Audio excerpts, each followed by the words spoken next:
points on that. 14.2 is the warehousing and logistics report. That's 14.2. Yeah. Well, background paper, CD 14.7 and 14.7. Yes, I think that's Should we just give everyone a moment just to grab that? You guys don't know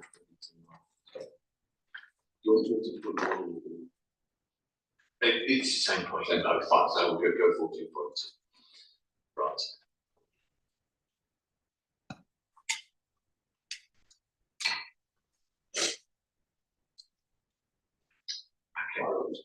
Right, starting like a funded core strategy, it's agreed between ourselves. When I say agreed, between ourselves and the council, that the area is underperformed against the previous job requirements of the 2008 core strategy, and that has increased the imbalance of commuting. That's paragraph 2.30. Paragraph 231. It's agreed the area is less self-reliant since 2001. Paragraph 2.34. It's agreed Kettering is a main employment centre. Moving on a little bit through the core strategy, paragraph 5.6. It's agreed Corby, Kettering are focused for growth. Moving on again to page 76, spatial role of towns. That's a table there. What's that paragraph? So the next one, it was paragraph 5.6, the next one was page 76. And there's a table there which sets out the spatial role of towns. And the spatial role of towns, it was agreed that Corby and Kettering were going to see the greatest change in terms of their role.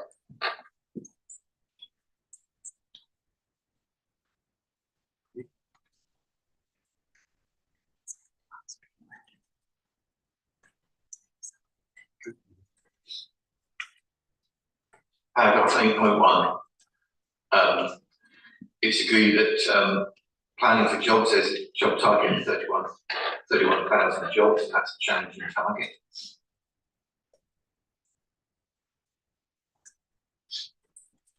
Paragraph 8.6, a major part of that strategy is to promote jobs, including B8 or logistics or warehousing. I'm going to use B8 as shorthand for logistics and warehousing, if everyone's okay with that. Paragraph 8.9, it's agreed that logistics will deliver high quality jobs.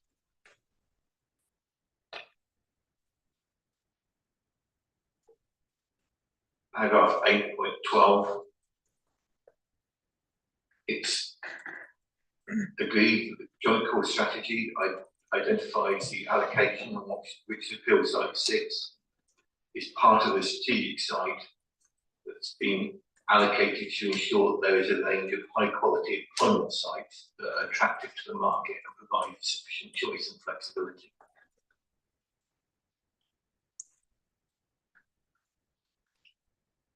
It's agreed that policy 23 and 24 identify logistics or B8 as a key way to deliver high quality jobs.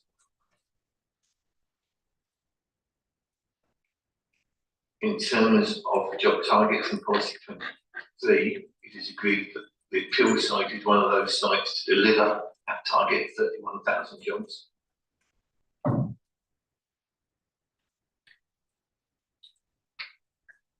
In terms of policy 36, I will come back to policy 36, but going through this logic, policy 36 is the only site to provide for non-strategic B8 specifically. Paragraph 819, smaller units in the context of paragraph 819 is units less than 9,300 square metres. In terms of paragraph 820, larger in paragraph 820 of the agreement, large in that context means units in excess of 9,300 square metres.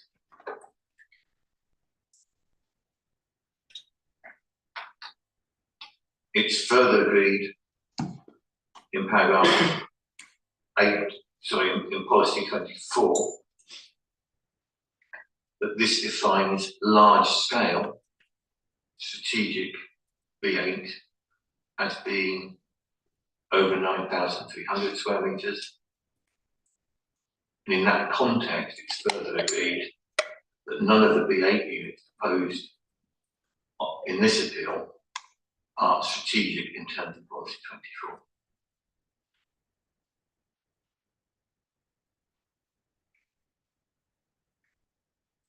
Turning to briefly to ICENI, document CD 14.2.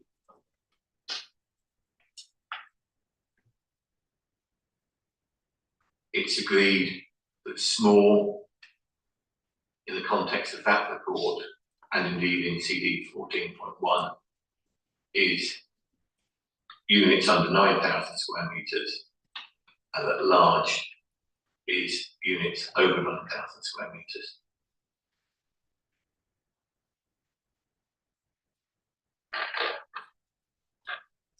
Turning to the employment background paper, CD 14.7. It's agreed that at the time of the core strategy examination, the council's expectation of jobs for the appeal site was some 2,550, of which 900 jobs would be B8. Just repeat the first figure again, please. Yes, it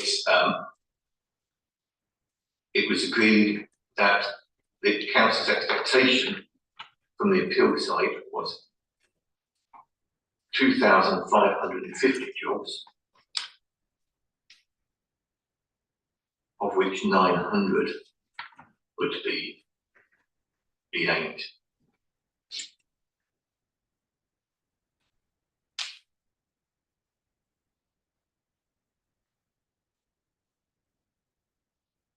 It was further agreed that the appeal scheme is consistent with the background paper, which was the council's expectation at the time of the core strategy.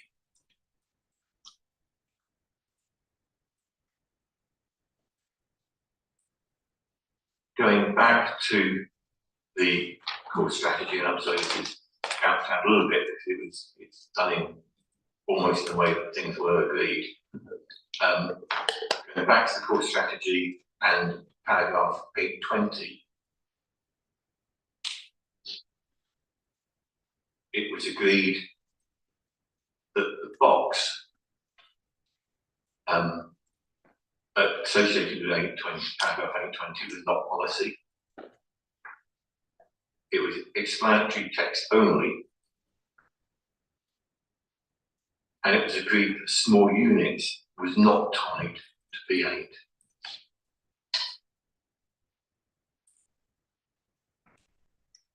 Furthermore, it's been agreed that the Lambert-Smith Hampton report, and I don't have a. This is submitted as a document. That's why I don't have one, sir. In the Lambert-Smith Hampton report, it was agreed that there's an absence of a link between the small business units described there, 929 square metres, and B8.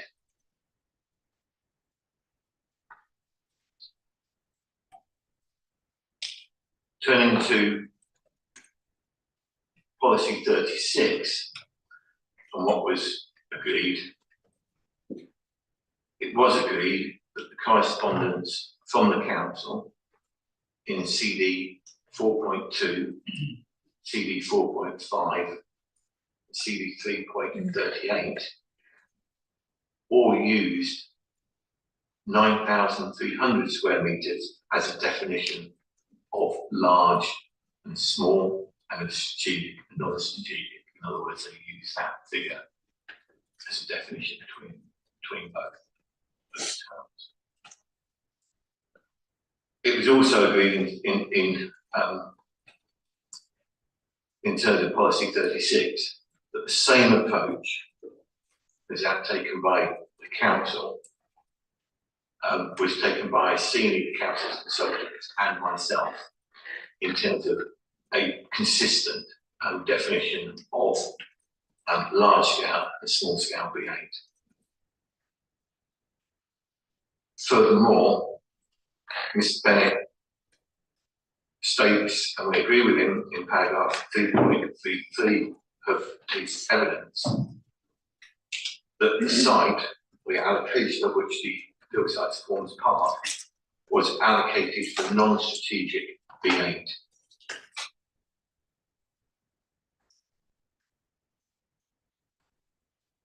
And still on this matter, I just note, this isn't an agreement, but I note that Mr. Bennett did suggest that policy 36 was indeed ambiguous. And I also note that he offered no evidence for the demand and supply of units of 929 square metres. And that would lead me on to talk about where we think we are in terms of agreed need.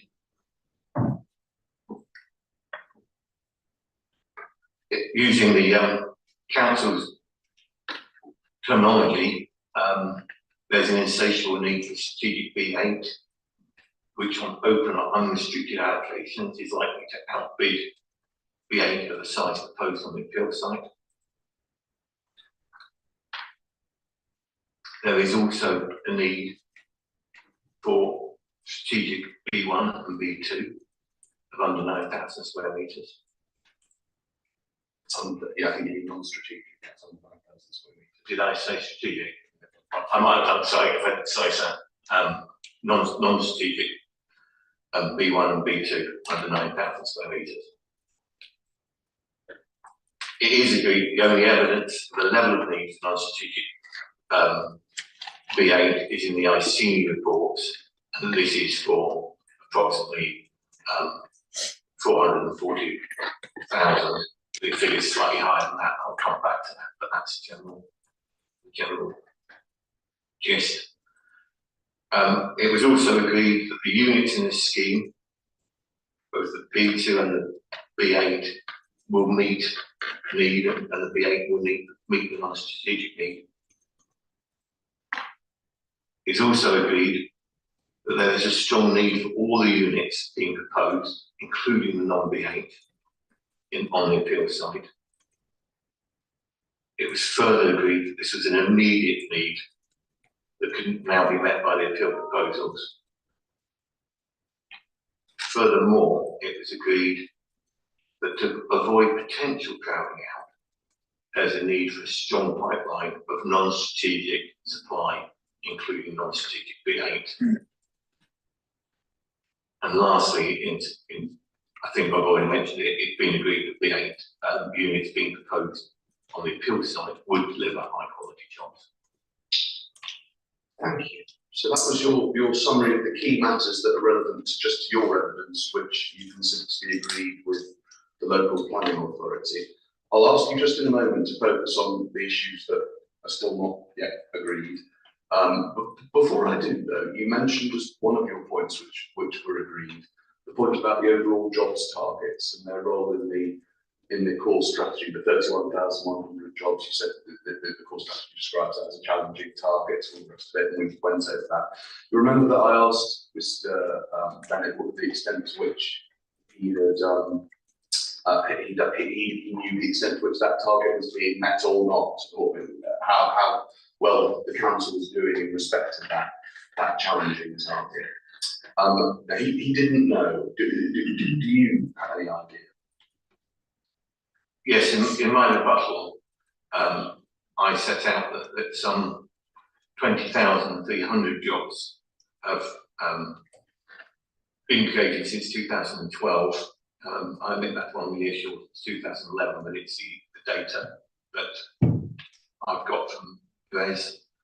But that splits down into 10,900 full-time jobs and then 9,000 part-time jobs. So almost half of the job growth has been in part-time jobs. So the AMR, and that's in my rebuttal paragraph 2.42. So if you want to find the reference to that. Paragraph 2.42, bullet point C in my rebuttal. In my main proof, sir, I refer to the annual monitoring report, 6.6 of the main proof, and the annual monitoring report is CD 14.8, and particularly page 24, paragraph 4.15, and that says that there is movement towards 31,100 jobs, but highlights that stagnation has occurred over the last 3 years. And when you look at page 3 of that AMR, you see there was a loss of 1,000 jobs in 2020, matched by a gain in 1,000 jobs in 2021. Does the, oh, sorry. And yes, I was going to say that, to ask you, in your rebuttal, you break down the data that you have from BRES to find that almost half of the overall jobs that have been created are part-time. Does the AMR do a similar division exercise? no, it doesn't. So if we're interested in what are sometimes called full-time equivalent jobs, is the council's have they achieved the target yet? Are they close to achieving the target set in the core strategy? What's your assessment on the degree of progress towards 31,000 full-time jobs? Well, they are making progress towards it. They're definitely not there yet. Things definitely seem to be getting more challenging, especially with stagnation over the last 3 years. So it's a work in progress. They do need to keep on doing what they're doing. Now, can we turn to the remaining matters of disagreement? We won't do all of them with you, obviously. Your evidence only goes so far, and then the final approach to planning balance comes with our next witness. But there are a couple of things, a couple of big things that you do comment on.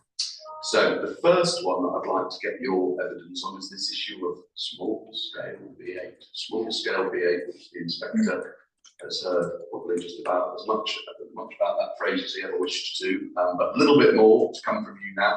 What is your assessment of the council's case that small in this context means B8 units which are under 930 square meters?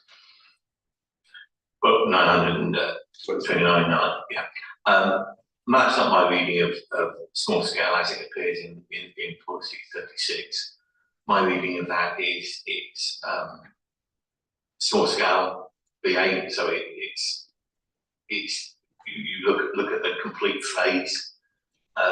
That to me has a definite meaning, which is the opposite to large scale, which to me means non-strategic B8, which is below 9,300 square meters.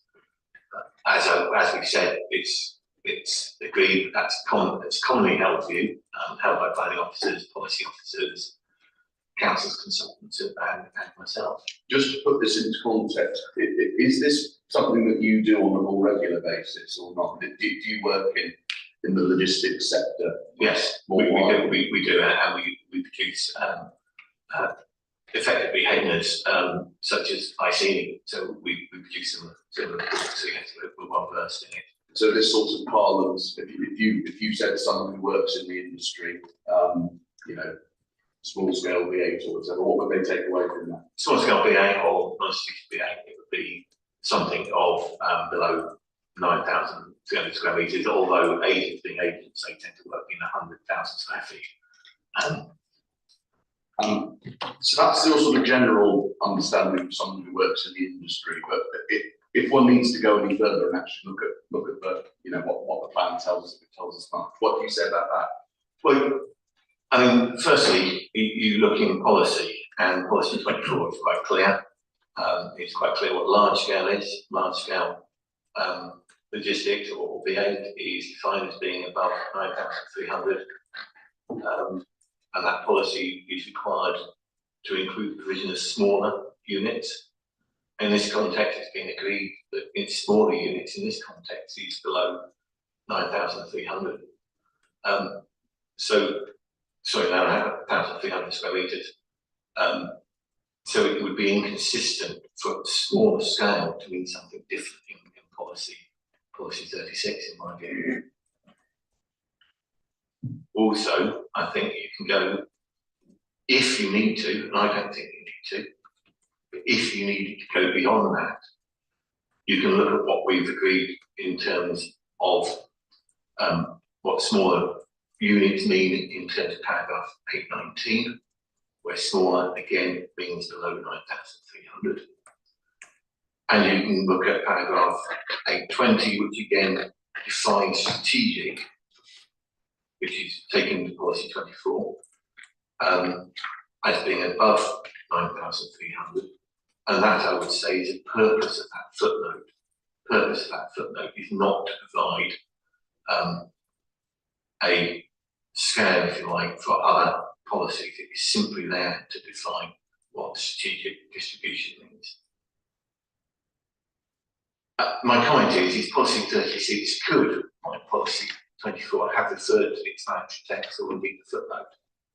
It did not need to, because small scale has a known meaning and in any case is defined, if you like, as the opposite of large scale in policy 24. And I appreciate we're not meant to look at the background papers according to council's approach, but my interpretation, if you like, flows through and is consistent, if you like, with the earlier evidence. In terms of the employment background paper CD 14.7, it's not contested that that's what the council expected to be delivered. And in my rebuttal, paragraph 2.39, I highlight if 900 jobs were to be delivered of the size of units that the council was suggesting, that's 929 square metres, then you would have some 85 small units on the site. 85 B8 units. 85 very, very, very small units for B8 use. That's on the council's approach. That's on the council's approach, and that wouldn't provide choice or flexibility, unlike the proposal the appellants have put forward, which is a choice of 5 different sizes of B8. And that relates to the information regarding other market demand that you've heard. But the reason why they make that size. Okay. My interpretation is also consistent with Maran's matter 5 statement. That's another document. I don't think it's got it. It was handed in. It's not handed in. There's no CD number for it. No. That was the Maran's assembly by Mr. Friedrich last week. Matter 5 employment sites statement. Yeah. Yes. If you go to paragraph 7 on that, you would see that it identifies the employment background paper, the one that identifies 900 jobs coming from B8. That background paper is 14.7. That's on right. our document. It's been identified here. Yes. Okay. So the statement is made being aware of that, being aware of the aspirations of 900 jobs on B8 from the allocation.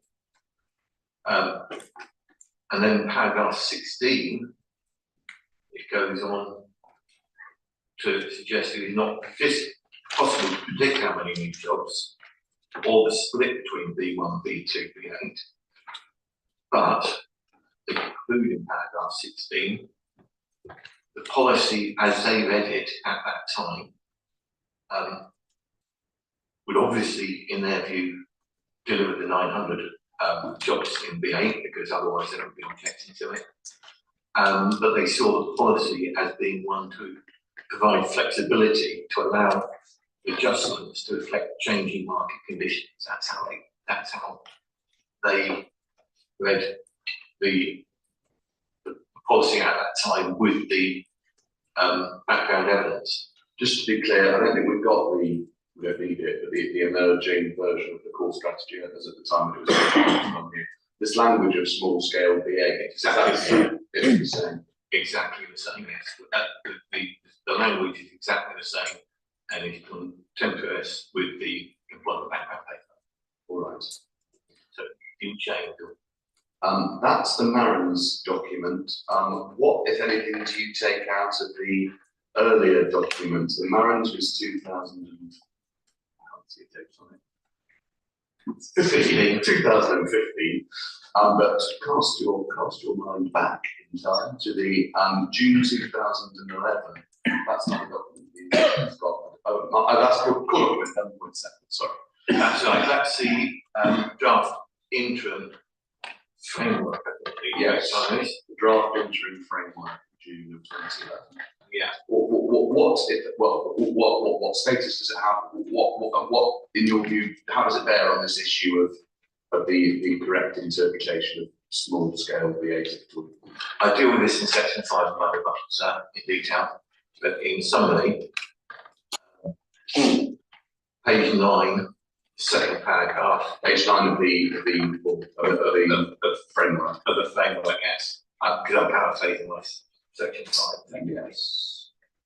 Yes. Page 9, site proposals. Yeah.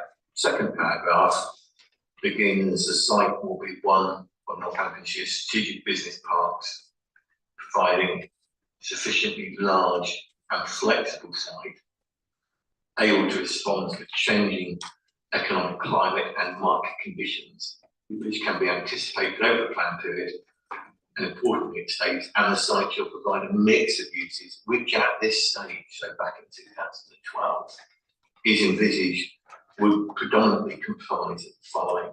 That's B1 office park, B2 industrial, and B8 small scale warehousing up to 50,000 square feet, just under 5,000 square metres. But that's not the same. That small scale B8 reference, says the council, that's not the same number as the sort of number you're talking about, and I've seen you talking about up at 9,000 plus square metres.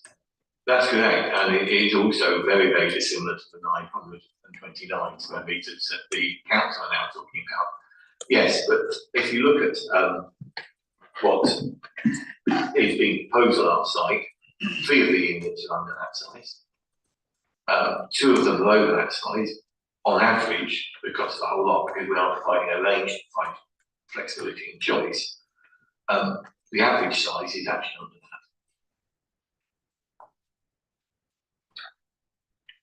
How has the market changed so far as the B8 industry, if you like, goes since June 2011 to now?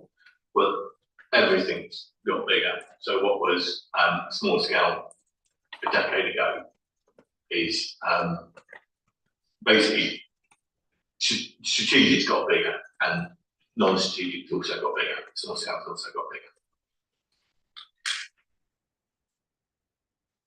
Right.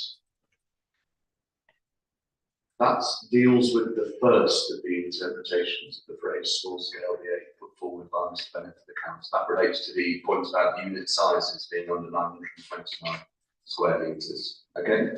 Yes. But there is another component of the small scale VA argument that has been developed in particular in the course of the inquiry, and it relates to a different point. It's to do with mix. It's to do with the overall proportion of the scheme coming forward being in V8 use. So it's not so much a focus on individual unit sizes, but it's more site-wide mixes. The suggestion is that Mr. Bennett's suggestion was 5% or so, Mr. Crook thinks 20% or so of the site should come forward as V8, but no more.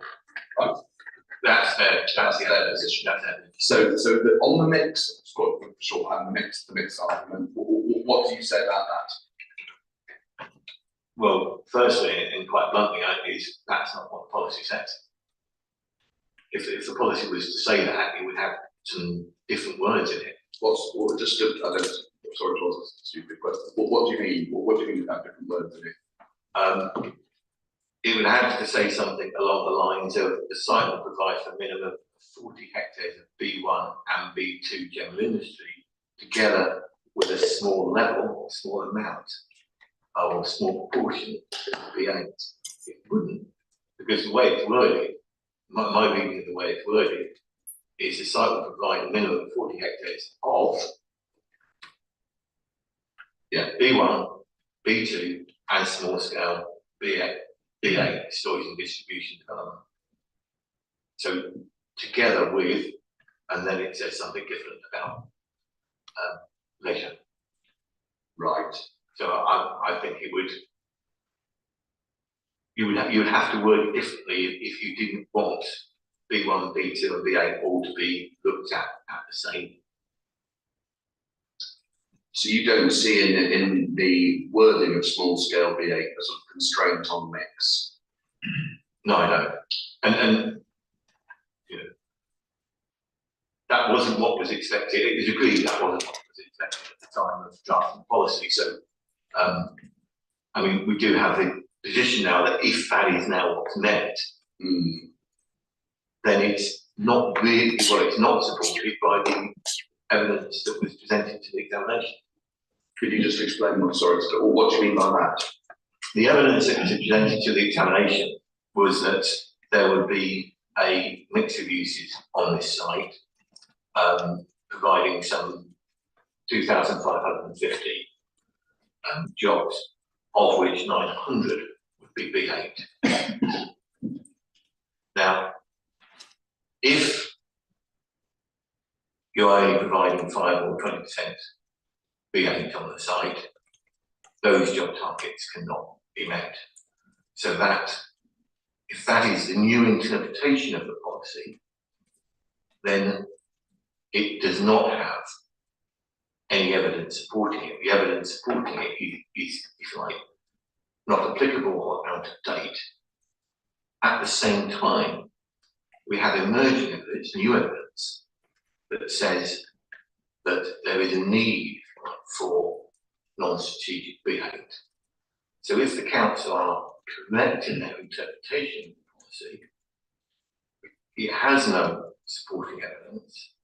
The new evidence is contrary to what it's trying to achieve, and therefore any weight you might wish to place on that element of the policy or the council's interpretation would actually be less, because it must be out of date. Can't be anything else. That's on the council's approach, not on your approach. Oh, well, this is my approach. The policy is up to date because it's supported by the original evidence, and it's also supported by emerging evidence. So it'll be up to date on my approach. It just the council, by or now saying that there is different interpretation to what they expected when they drafted it. It's clear what they thought they were going to get. And we're now being told that that's not what you would get from the proper application of the policy. Just to be clear, if one has regard to pre-app as well as the application process, this scheme's been rumbling away for over 5 years now. Correct. We've got in the core documents response after response after response from Kettering Borough Council, as was obviously now Northamptonshire as it has become. The planning policy section, various case officers, team leaders, all sorts of people over the course of many years now. Yes. This idea that small scale B8 implies a constraint on mix. When does it arise in your understanding of the council's case? When does it come along the first time? Well, I think it comes on in the first time as a hint, if you like, in Mr. Bennett's. So it's not in the reasons for refusal. The reasons for refusal are relatively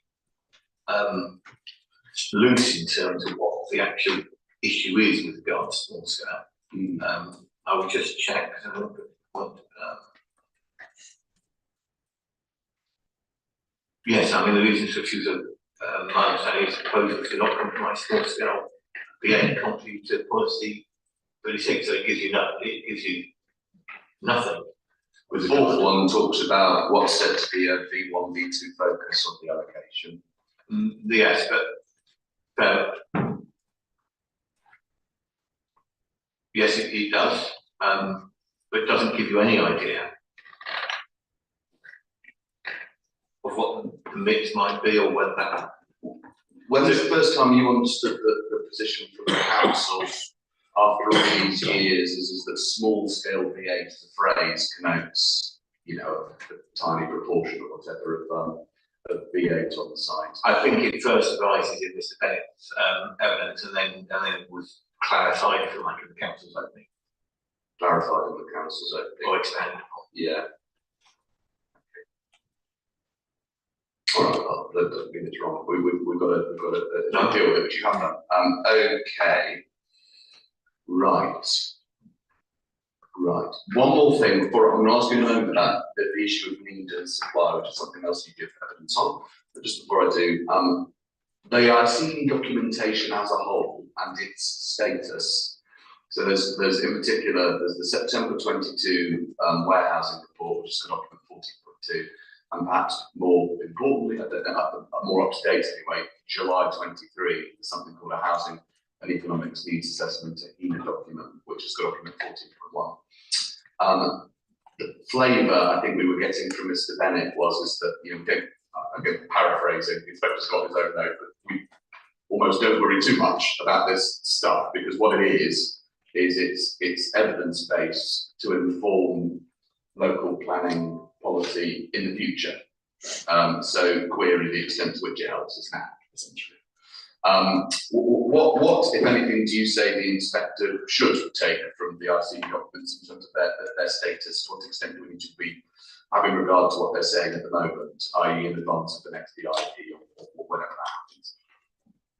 Well, it's helpful insofar as it provides a position in terms of where the economy has got to.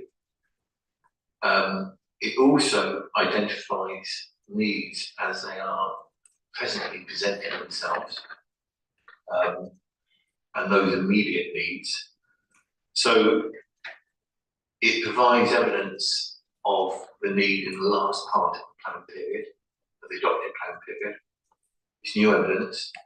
We would say it actually reinforces the evidence that was considered, it updates it, reinforces it. And if the plan purpose is to provide choice and flexibility, then you can only exercise choice and flexibility if you have a knowledge of what is required now, because you can't offer choice and flexibility and set it in stone at the time you approve the plan. Choice and flexibility is the ability for the plan to, if you like, respond to changes, and therefore evidence on need and how that need's going is an important consideration when you're looking at how the plan needs to respond to choice and flexibility.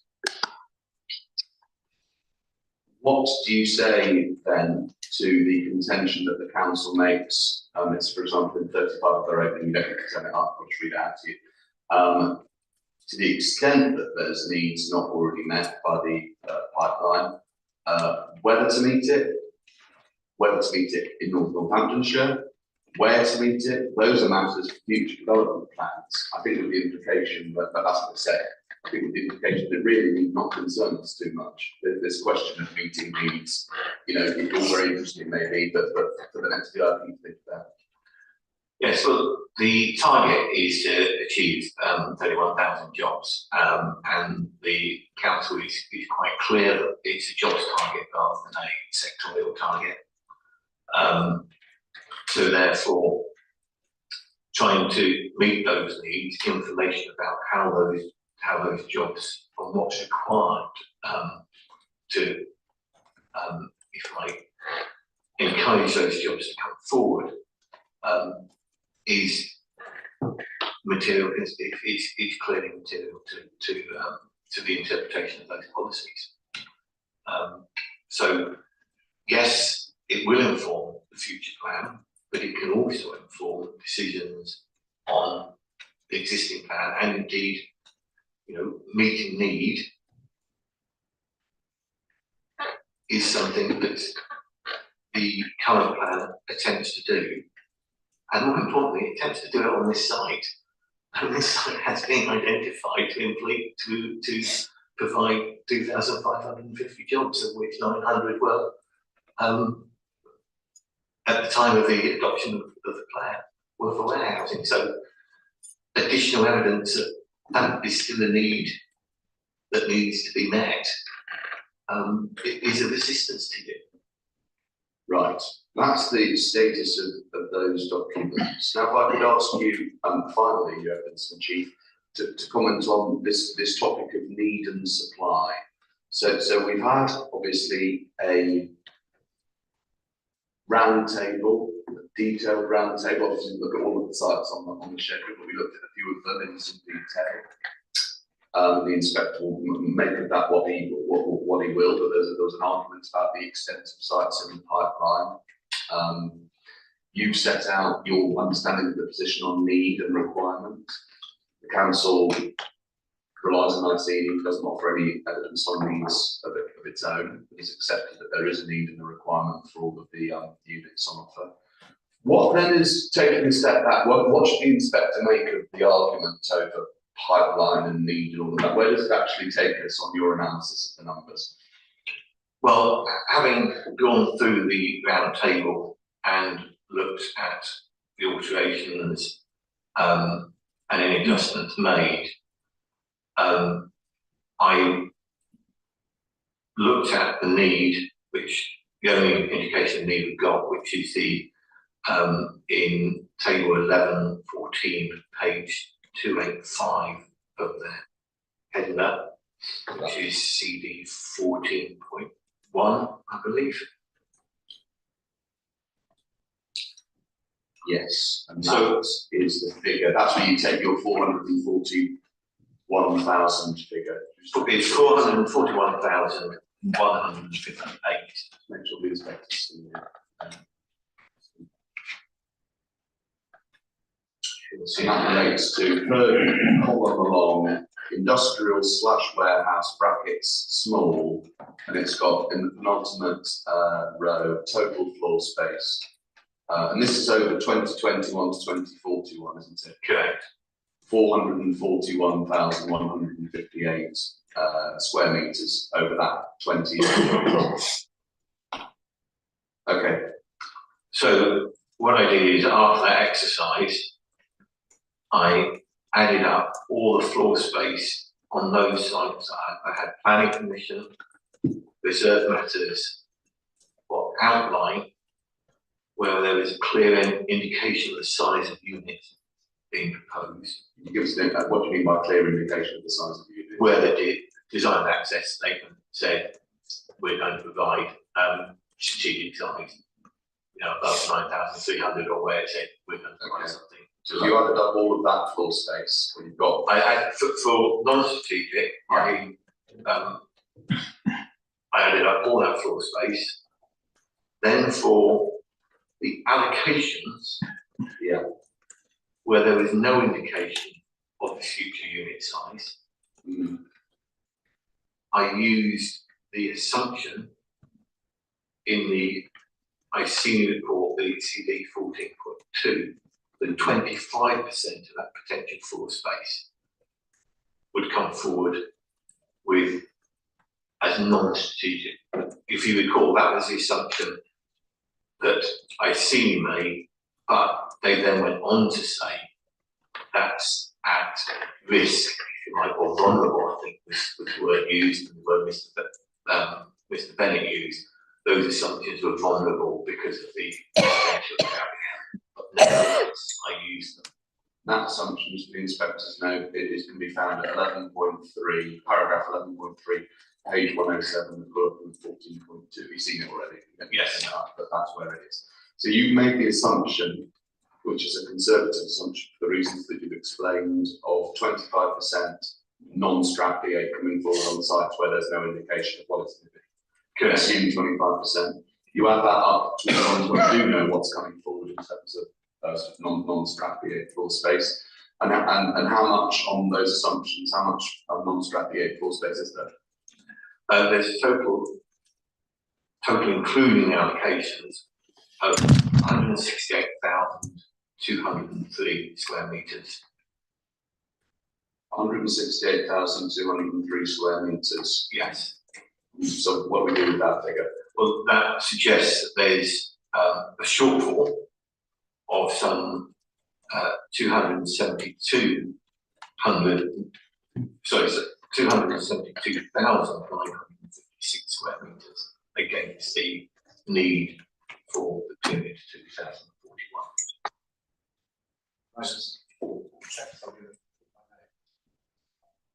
Yeah, of course. Yeah, I think you said outline approval of reserve assets where the floor space is clear and allocation. So, and it was for the allocations that there's a 25% assumption. Correct. Yeah, where wasn't clear, some of the allocations says. So, right, and how much of that, you've identified 168,000 odd, just round figures, 168,000 odd square metres of floor space, non-strat BA floor space, we know what the need is. How much of that which you've identified has either been completed or actually has planning consent? About 106,000. It's 105,715. So we know that the council's witnesses both have accepted that there's a need and there's a demand for the non-strat BA units which are proposed. What does that tell us about whether they were right or not? What does that tell us about the extent of the need? Well, it just reinforces, if you like, what's been agreed is that there's a need and that there's an overall need for non-strategic B8 there's not been met, or there's a continued need for that, and that the units on this site will meet that, will assist in meeting that need, and that's agreed. So all it's doing is providing additional evidence to support that. Last question, and then we're done insofar as Chief. I think we're there as far as an agreed position with the council on the need for BA. I think that appears from what we've heard from the council's witnesses to be just common ground now, which is useful. But it seemed in some of the questions that were coming of our witnesses towards the end of last week that there might be some sort of point about needs to be two as well, which I think thought has always been sort of again a sort of matter of common ground that to the extent we're delivering B2 on the site, that's a good thing for meeting needs. I'd like to just ask you to have a look at one more table. It's in the HENA document. In 14.1 on page 263.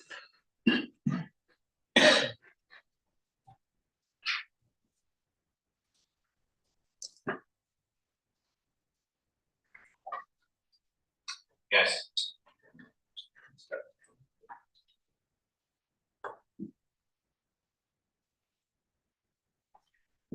Now, lots of detailed tables here. This is table 11.5, hopefully, and it's called net employment land need, labour demand. You see? Correct, yes. We've had a quick look at this table already. It's got an awful lot of information in it. Could you please, though, use it, if you can, to give us a flavour for which bits of the table are important, I suppose, generally. But also, what does it tell us if we're interested in relativities, if you like, between whether or not we should be particularly concerned about meeting needs for B8 or meeting needs for B2 or both or whatever? What does this table indicate? Well, firstly, sir, it's important to understand that this table, B8 in this table is non-strategic B8 under 9,000 square metres. What we see is a range of different projections, which, with the exception of the OE baseline, which the consultants discount and just for the inspectors, they discounted at 11.34 a couple of pages on. It's not being realistic. That's correct. So with the exception of that, the requirement for non-strategic B8 ranges between 75.6 hectares and 119.1 hectares. Yeah. This is actually summarised in my main evidence as well, sir. so there's a lot of it anyway. So between 75 and 190. And the important point to make is that for non-strategic B8, it is the lower figure, the 75.6, which is, if you like, is the input to the final overall requirement. Okay, that's the B8 picture. You're taking that from the final right-hand side column on the Experian baseline, which is a B8 3 lines down, and we see right-hand side 75.6. That's correct, yes. 2 down is the Experian transformational scenario, 190.1. That's B8. What about B2? B2 is a slightly different picture. Well, a very different picture, to be honest, because they're all minus figures. In other words, a minus requirement. So what does that mean? Well, it suggests to me that there is a much stronger demand for non-strategic B8 than there is for non-strategic or B2. And we remember Mr. Harvey's evidence, and indeed we also Mr. Ward's evidence as well. Mr. Harvey and Mr. Ward talked about there being local demand in this area. Particularly in Mr. Harvey's case, he was talking about, as he explained, the sort of the local market area, what he considered to be the local market area. He said the strong demand for B8. He said there was strong demand for grade A, B2 as well. He said. How does that evidence square with what this thing is telling us? But strong demand for grade A from existing users, which is what I understood a lot of this demand to be coming from, is for, if you like, existing users to either move into better premises or upgrade into different premises. So to some extent, that would not be picked up by these tables, which look at the net change. So the growth will be discounted by the losses. So areas where there is growth might not, in detailed areas, particular sectors might not be picked up. Normally, and to some extent, that's probably being picked up when you actually look at the differences between for example, the OE transformation, which is only minus 4.4 hectares, and then when you look at the Experian baseline, which is minus 12.8 hectares, some of that is, if you like, the application of different policies of growth for different sectors of B2. So I'm not saying there isn't a demand for local demand for B8. What I'm saying is that the evidence is that it's stronger for them. So I'm not saying there isn't local demand for B2, but what I am saying is there's a stronger demand for non-strategic B8 on the evidence. Thank you very much. Those are all the questions, Sarah and Chief. Mr. Todd, you're here. Yeah, hi. Apologies for being late. I went to some council offices. Where would you like me to stand here? You have to yes, Mr. Stinson, do you mind them sitting beside you and using your mic? Not at all, fine. You like them come down and sit? Can I just have a big water, sir, please? That tells me that.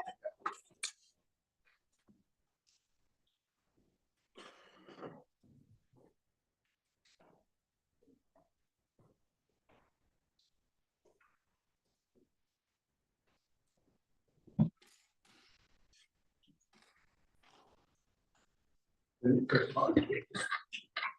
you can just introduce yourself and explain background to your. Yeah, I'm Richard Todd, I'm retired management consultant. I was a leader at Kitchen Borough Council for a while, many years ago. I was also chair of the planning at that time. I come to this very late and completely out of touch with planning regulations and stuff. And I come to it late only because of a conversation I had recently with somebody who's very much involved in the campaign against any development in this area. And it touched a nerve with me. And so I'd just like to put my 2 pennies worth in. So if we start. I expect I've got nothing more to add to the evidence you've already heard, but I think any confirmation or varying perspective of the application can only help. The campaign against the development has been a powerful example of a community that had enough. The need for this amount of community effort reflects a failure of a system of planning regulation which puts developers' profits against community needs, to the detriment of local economy. I'm not talking about NIMBYism. This is about essential community needs, not the value of houses or status. I live in Desborough and we share a common problem across the whole county. Some background, I was very much a victim of planning failures in my formative years in Britain's biggest planning failure, Easterhouse in Glasgow. It became the murder capital of Europe until. However, in Victorian Glasgow, in the 1800s, when Dickens was writing stories about slums and poverty, the city fathers in Glasgow realised the need for people in Glasgow to have open space to relax and enjoy nature.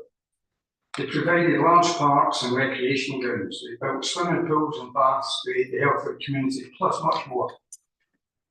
They were not being altruistic, but practical businessmen who sought to protect their most valuable resource. In 2003, we see the reverse. This development is just part of an ongoing deterioration of public amenities. I've seen my adopted home in Desborough swamped with new housing, crossed into smaller and smaller plots of lands with no community infrastructure.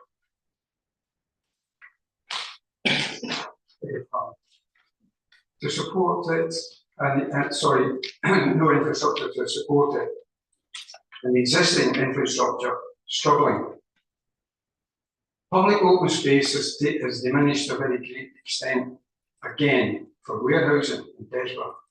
Kitching is no different. The land grabs of public open space have reached epidemic proportions, and for what? More warehouses. In a county that has become a warehouse wasteland, where are our young to work, to develop careers, to prosper? Warehouses do not employ very many people per square metre. They do not pay very great wages or provide sufficient career opportunities.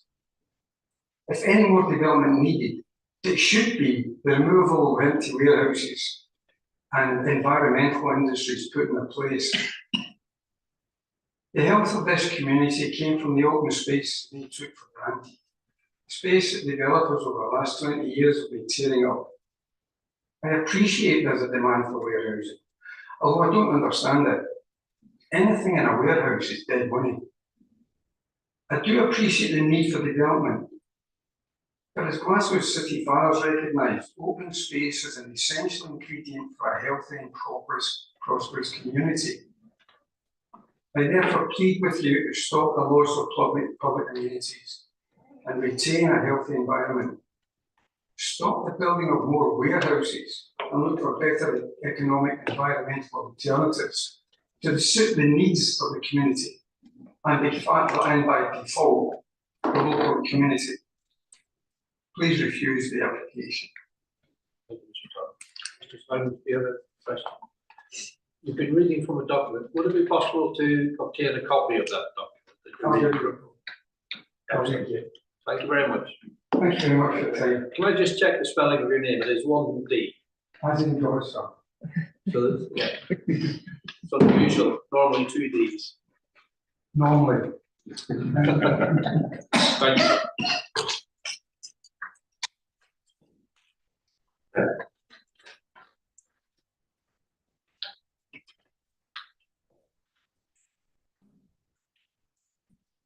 Short break, or are you happy to continue? We go to maybe 11ish. Yeah. That's fine.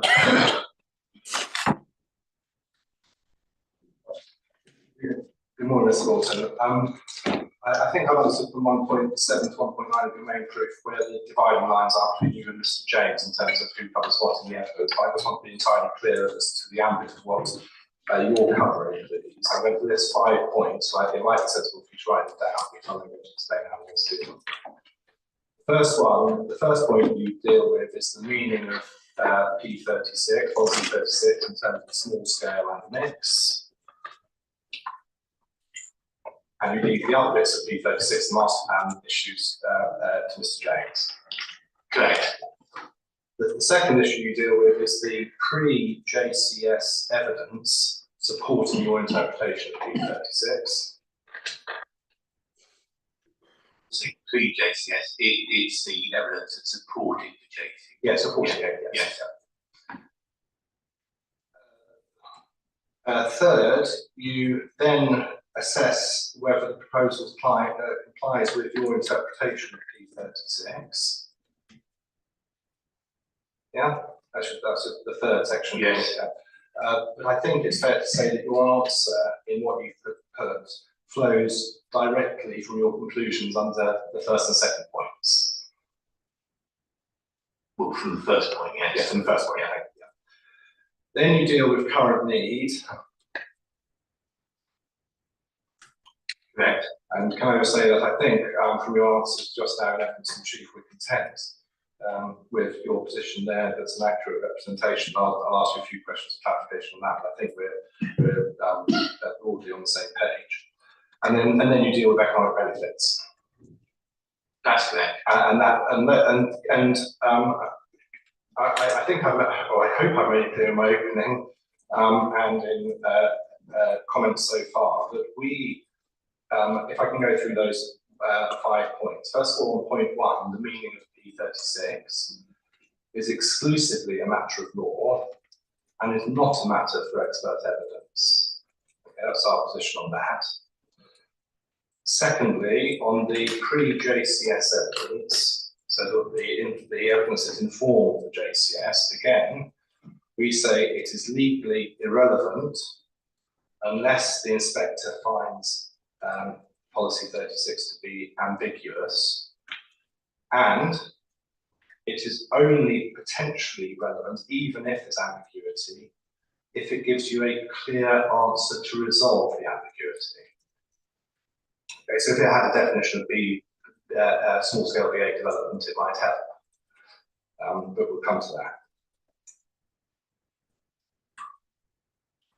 The third point, as we've already agreed, is parasitic on A and B, and so we can deal with that. Sorry, my microphone's doing this. Just need to press it again. All day. It's on. It's on.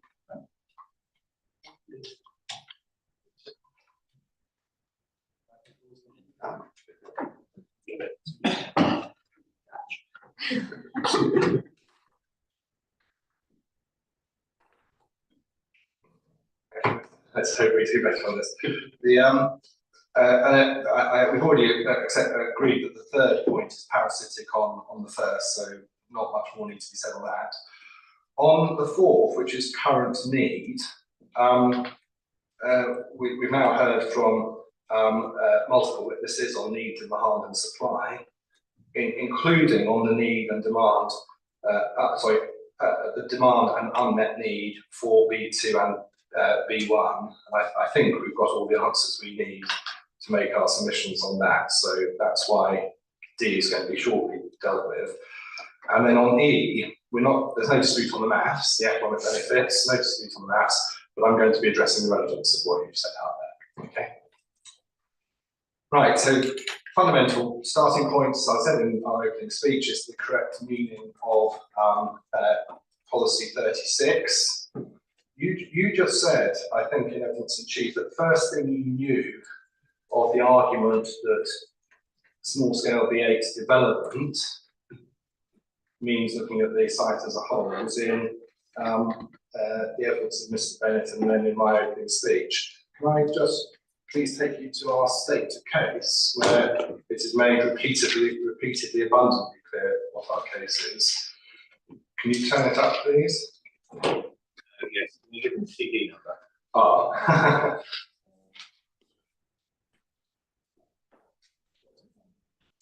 7.1. 7.1.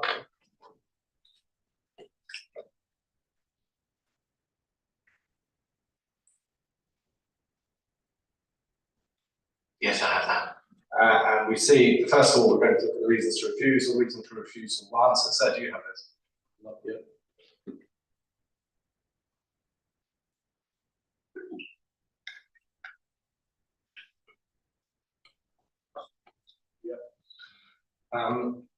Reason for refusal 1, the proposals do not comprise small scale B8. On page 3, thank you, sorry. Do not comprise small scale B8, no reference there to the scale of the individual units. No, not such, no. And then in 4, the quantum of B8 is inconsistent with the focus of the allocation in 4. And again, nothing to do with the scale of the individual units. Correct. Bottom of 3.1 on page 5 is the only reference to where the units, and it says the B8 units proposed are not small scale. Correct. 5.5a comprise overwhelmingly B8 units which are not small scale and which form a dense business park. So that's 5.5a. So there's 2 references to B8 units. 3.1 and 5.5a. Then if we look at the reasons for refusal, expanded 5.12. Policy formulation of small scale was unique within the plan. A fundamental part of the logic of the allocation is necessary to restrict the B8 scale, not a logistics part, but a high quality well landscape. Again, so that's clearly looking at the scale over the whole. No, to be honest, what you put to me is a number of comments which talk about scale. For me, that was unclear. It was imprecise that you were dealing with the actual amount of development on the site. Okay. So, yes, I accept that the references are there. They might be interpreted that way. All I'm saying is unclear to me. Okay, we'll look at 524. Please. 4 lines down. By virtue of the word small scale, the council will demonstrate the allocation is not a general open-ended allocation, but deliberately a B1, B2 focused allocation to meet the identified needs. The small scale will deliberately constrain the extent and scale of B8 on the allocated land. But that could also apply for net small scale units. So you're saying our same case is ambiguous, not that it hasn't raised the point. Yes. If that was the point you were making, it was somewhat unclear. Okay. And now I'm going to be submitting at the end of in closing, and as I did in opening, the whole of this exercise is misconceived in principle of us having this discussion at all. Okay.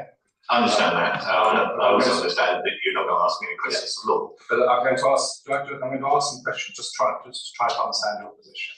Okay.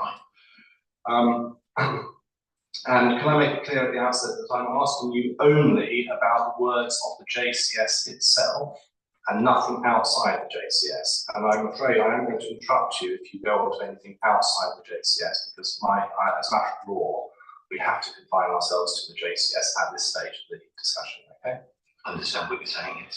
So your position, and I think this is really the headline distinction between us, is that your position throughout is that quote, small scale B8 development, which is words from the Yes. means non-strategic B8 units. Yes, the opposite of large scale. Yes, but it means so small scale is replaced with non-strategic. You interpret small scale to mean non-strategic. Yeah. Yes, I do. And you interpret development to mean units. Yes, I do. Right, okay. And I think that approach is the whole basis of your application and this appeal.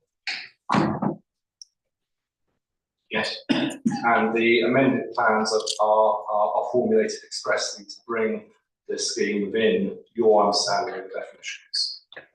Mine and that of the council's policy officer, and it seems of the council's officers for quite a while. Yes.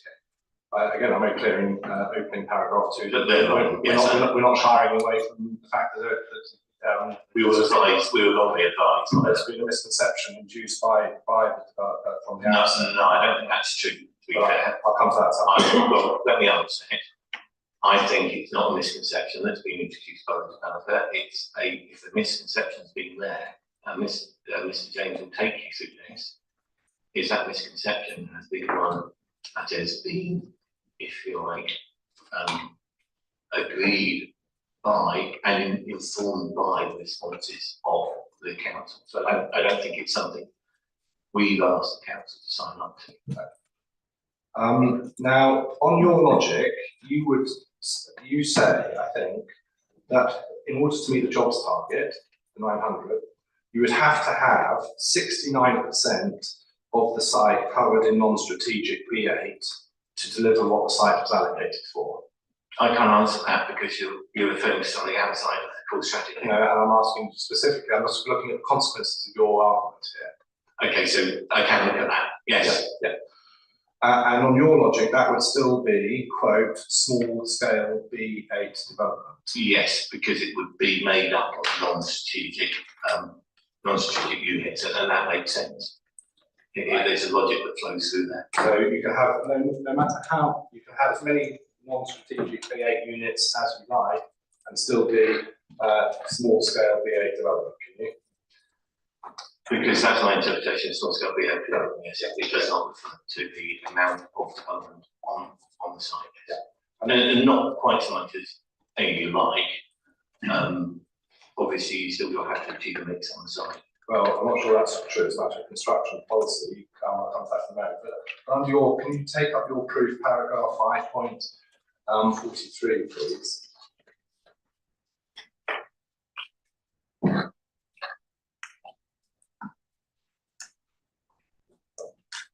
Where I think I've understood this right. You're saying that the policy would be met. Sorry, do you have that? You say the policy would be met if there was 80% of the site was covered in non-strategic B8 across the whole allocation, and it still comply with policy. Well, in the word of the policy, there's a mix of those three types of development. Yes. And so your evidence is that 80% of a 40-hectare development site being covered in non-strategic B8 units would be small-scale B8 development, is it? Yes, because that describes the size of the unit. It's only because, and it's the only answer you can come up with to that point is that because development is only concerned with the size of the units. That's my interpretation of the policy. Yes. And when you have a policy saying B1, B2, and B8, as has been made clear throughout this inquiry from your side, there's no requirement as to what proportion of each is delivered. And indeed, you can deliver no B1 or no B2 and put it all into B8, can you?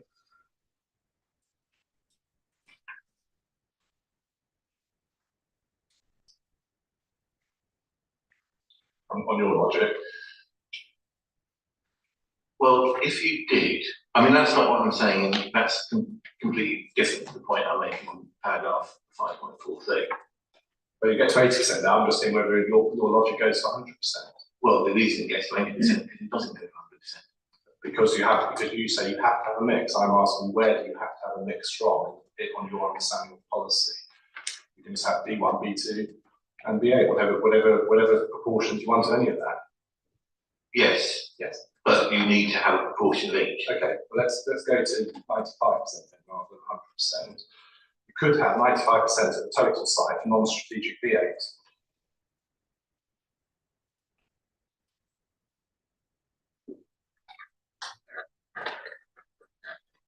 Well, On your as the policy is written, yes. on your logic, yeah, okay. And your case would be that would still be small scale B8 development as long as all of the units were less than 9,200 square meters. Because small scale B8 is a single, like B1, B2, small scale B8 is a description of the nature of the unit. Yes. But that's the fundamental departure between us, but because you've missed out the word development. Can I, if this site was 95% B8, we know that 900 jobs would require 67% of the site. On your interpretation, you could have a proposal here that would deliver just 1,350 jobs. Yeah. You might, because what you've done is you've scaled up the Just scale it up, yeah, just proportionally scale it up. so that is a potential. However, the operational development control, and this is where we depart, because if the interpretation is as I say it is, in that it is, if you like, connected to the evidence beneath it, then I think a reasonable approach of the operation of development control might seek to have a slightly different proportion, reflecting the evidence base which was presented to the core strategy. Yeah, that's all about reasoning, that's not about interpretation. Of policy, correct. Yeah, and I'm talking about interpretation. On your interpretation, you would be entitled of the words of the policy itself, not looking at extraneous material. On the words of the policy itself, you'd be able to have 95% B8 and generate only 1,350 jobs compared to. But that wouldn't matter because of your interpretation would mean that you don't look at what's behind it. So No. I'm sorry, it cuts both ways. Right, okay, well, I'll make submissions on that. Can you answer the question, please? On your maths. I said yes to the maths. Thank you. Okay, now small scale development. Can we turn up policy 36 and just look at what is actually said? And the inspector will have noticed that both my own friend and yourself throughout have referred to the phrase small scale B8 without reference to the word development at the end. Let's look at what this policy is doing. The first sentence is allocating land at Kettering North primarily for employment uses. So that's looking at the totality of the sites as shown on the proposal map, correct? On the policy map, sorry. The next sentence goes on to describe what that site will deliver, doesn't it? Correct. And the site will provide for a minimum of 40 hectares of B1, B2 and small scale B8 development. So the site is going to deliver only small scale B8 development.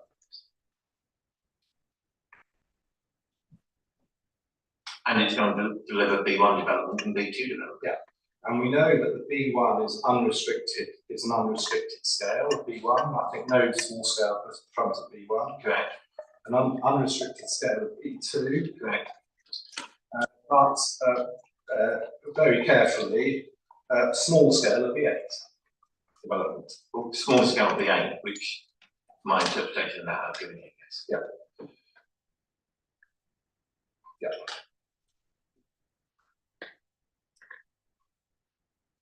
But I mean, isn't it right that the word small scale B8 development is imposing a limitation on the total scale of B8 development on the site as a whole? No. No. Okay, so that's the fundamental departure between us, is it? Yes. Okay. Thank you. Can I see, please, where the word small scale unit, small scale building, or small scale plots appears either in P36 or its explanatory text or anywhere else specific to this allocation.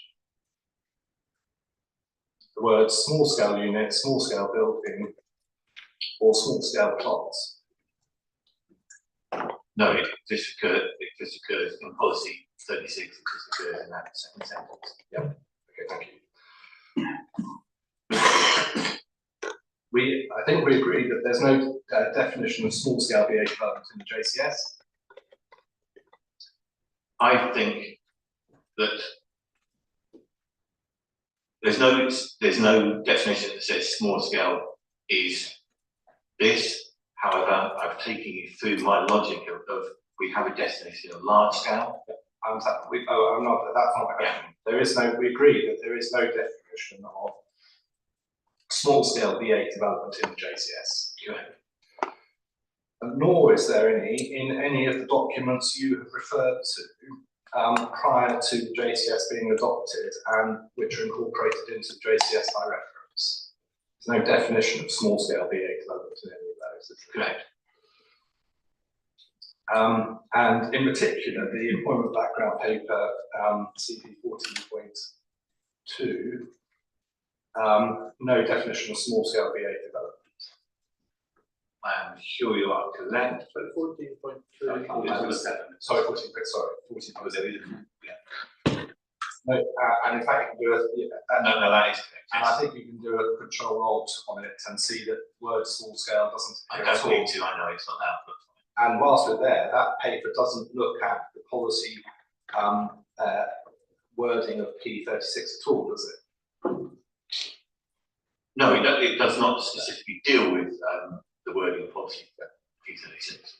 And if I've understood the exercise you've done in your rebuttal at page 6, what you've done is you've tried to interpret that small scale B8 development over the site as a whole, can't mean over the site as a whole because of the 900 jobs.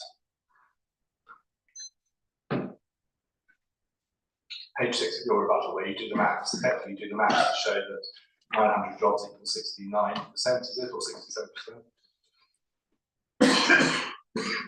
Well, that's right. I mean, and we've agreed the maths, so that was the expectation of the council at the time when they get the allocation. I understand that, but you can't. But you're pointing to a mathematical exercise that you have to construct in order to get to the answer you get to. It's not one that's the maths has not been disagreed with. I can't see how else you would interpret that that evidence base. If you were looking at what does that evidence base mean for this allocation, I can't think of another way of looking at that. I mean, that it's clear at that time. I'm expecting this number of jobs to come from this site. That would have certain spatial concepts requirements, and that's the result of it. So yes, but in order to rely on any extrinsic material, you have to point to a document that provides an answer, a direct answer to the lack of clarity. You cannot do your own convoluted maths exercise. It's not convoluted that maths exercise. I mean, you could just go straight to the job numbers and look at the job numbers and say, look, the job numbers are the job numbers. That doesn't suggest 900 out of 2,550. It's quite a big number.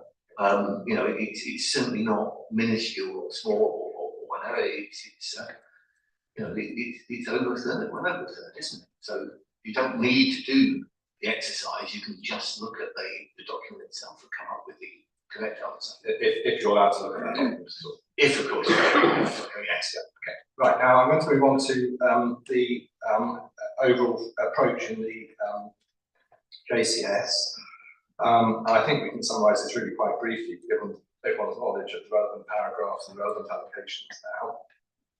We know that there's a need for additional B8 land, which has been identified in Kettering. That was paragraph 812. Correct.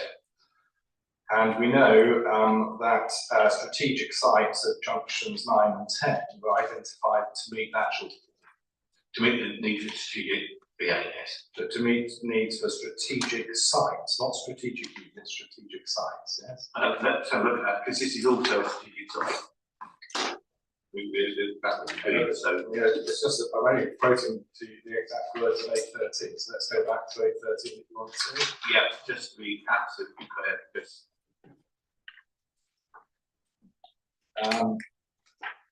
Sorry, 812 and then 8, and then we're going to 812 and 813. yeah, So 812, it's a land supply, about 6 lines from the end. Land supply analysis demonstrates that North Northamptonshire has a significant oversupply of B1 land compared to market demand. And a requirement for additional B8 lands has been identified within Kettering Borough. The plan identifies strategic sites at A14 junction at 9 and 10 to meet the shortfall. So it's a generalised B8 shortfall and strategic sites to meet the shortfall. that's correct. And it goes on to say the plan also identifies additional strategic employment sites to ensure that there is a range of high quality employment sites that are attractive to the market to provide sufficient choice and flexibility. That's what the allocation has been allocated for, and that choice and flexibility extends to the provision of the act. I'm going to come to that sentence in a second. I'm dealing with the sentence I just put to you. And of course that framework, the junctions 9 and 10 and A14 was permissive of non-strategic B8. Indeed, required negotiations of non-strategic B8 under policy 24A. Yes, it would have done. Yes. And Kettering North was not one of those sites. Correct. And then we come on to the sentence you pick on.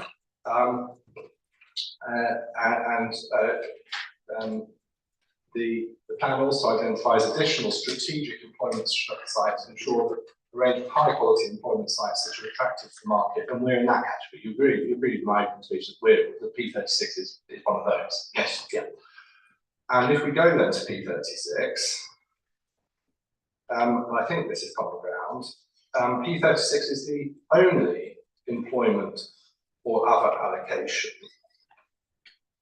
which uses the term small scale anywhere in the plan, and the only employment allocation which uses the term small scale BA development. Yes, and in my evidence in chief, I said it was the only policy that provided for non-strategic B8 in my reading of it. Yeah. So it is an important Yes, policy. I know you say that, but that's obviously wrong, isn't it? Because No, it's not. because on the strategic sites, we've just agreed that on the strategic sites, the council policy 24A provided for the provision of non-strategic scale. No, what we agreed was it was permissive that it couldn't have it. Permissive. And we agreed that there would have to be a policy test to be passed if it didn't provide it. Yep. What I said specifically was that this policy 36 was the only policy which specifically made provision for non-strategic behaviour in terms. Okay, but that's all parasitic under your interpretation of the words of policy. Well, it has to be, doesn't it? Okay. Now we know that as a generality, we know that as a generality, the JCS did not seek to be overly prescriptive. That's paragraph 8.3. Correct. And we know that none of the other allocations have the phraseology small scale. Correct. But those words small scale are expressly prescriptive, aren't they? That's the whole point of them, to be prescriptive as the scale on P36. Yes, and my interpretation is they're descriptive of the size of the unit. But we agree, don't we, that this site was specifically treated in a different way from the generality, and you uniquely had a specific limitation on the scale of B8. Yes, and my suggestion is it did so specifically to provide for non-strategic B8. Well, where's there anything in the JCS itself that tells you that's what it's doing? It doesn't, but when you look at the wording of the policy, that's my interpretation, much the same way as there's nothing in the JCS that suggests that that means. Sorry, I lost you. Sorry. I think You were saying, I said the only allocation for. I said, firstly, my interpretation of what that means is dependent both on that policy and indeed on the interpretation of policy 24, which I define as large scale. Yeah. So, but likewise, that's, if you like, my interpretation based on reading the policy. So for me, that is a reasonable and logical conclusion to come to. Okay, I'm understood. Thank you. But the limitation is put on this policy uniquely in our entirely to distinguish it from the B8 led logistics parks, isn't it? Well, the strategic scale, yes, is specifically to provide for non-strategic behaviour, yes, specifically. Well, that wasn't a question. It's put there precisely to distinguish this, to prevent this site being a logistics park. That's exactly what it's doing, isn't it? No, my interpretation is it's there to sort of being a location for strategic scale logistics. That's what it's there for. Fine. And that runs straight from my interpretation of what it means. Okay, what small scale means. It means like large scale. Right, I'm going to move on to what the consequences are of our interpretation in a moment. We're going to put some just basic facts to you. I think you're saying that on the facts here, 22,000 square metres of B8, that's from your section 1 of your proof, comprising 70% of the footprint of the 22 hectare site in 5 buildings ranging from 2.5 to 7.5 thousand square metres is capable of being small scale B8 development. Yes. And can I just put it to you? I mean, that just simply makes small scale meaningless, because it doesn't. It makes it meaningless. I think you need to finish the question. Sorry, before you answer. Well, I'm happy for you to. No, I'm happy for you to finish. Sorry, I've been rude. And I mean, the word small scale would simply say you can do whatever scale B8 you like, as long as they're only non-strategic scale individual units. That's what you're saying.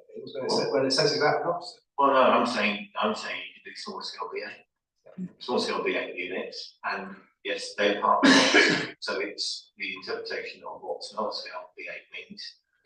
My view is it describes and prescribes the size of unit as part of that mix, and therefore small scale B8 can indeed be. You can have a number of them. Yes, you see, that's the point, isn't it? That your interpretation makes a nonsense of the words. Because, no, it doesn't. Well, hang on. Because on your interpretation, small scale B8 development would allow 69% of a 40 hectare site, or 80% of a 40 hectare site, or even 95% of a 40 hectare site to be covered by non-strategic 9,200 square metre B8 units. Small scale units, yes. Well, 9,200 square metre units, so that would still be small scale development. 9,000, well, below 9,300, yes. Yeah, that's why I said 9,200. Oh, sorry, I think it's 300. But yeah, because that's the definition, yes. Okay. So that's the convenient moment I would break it. Thank you. And I apologise for my stuttering. It's just. I apologise for butting in. Shall we take 15 minutes and come back at 11:25? Oh, that's fine. Oh, 11:25.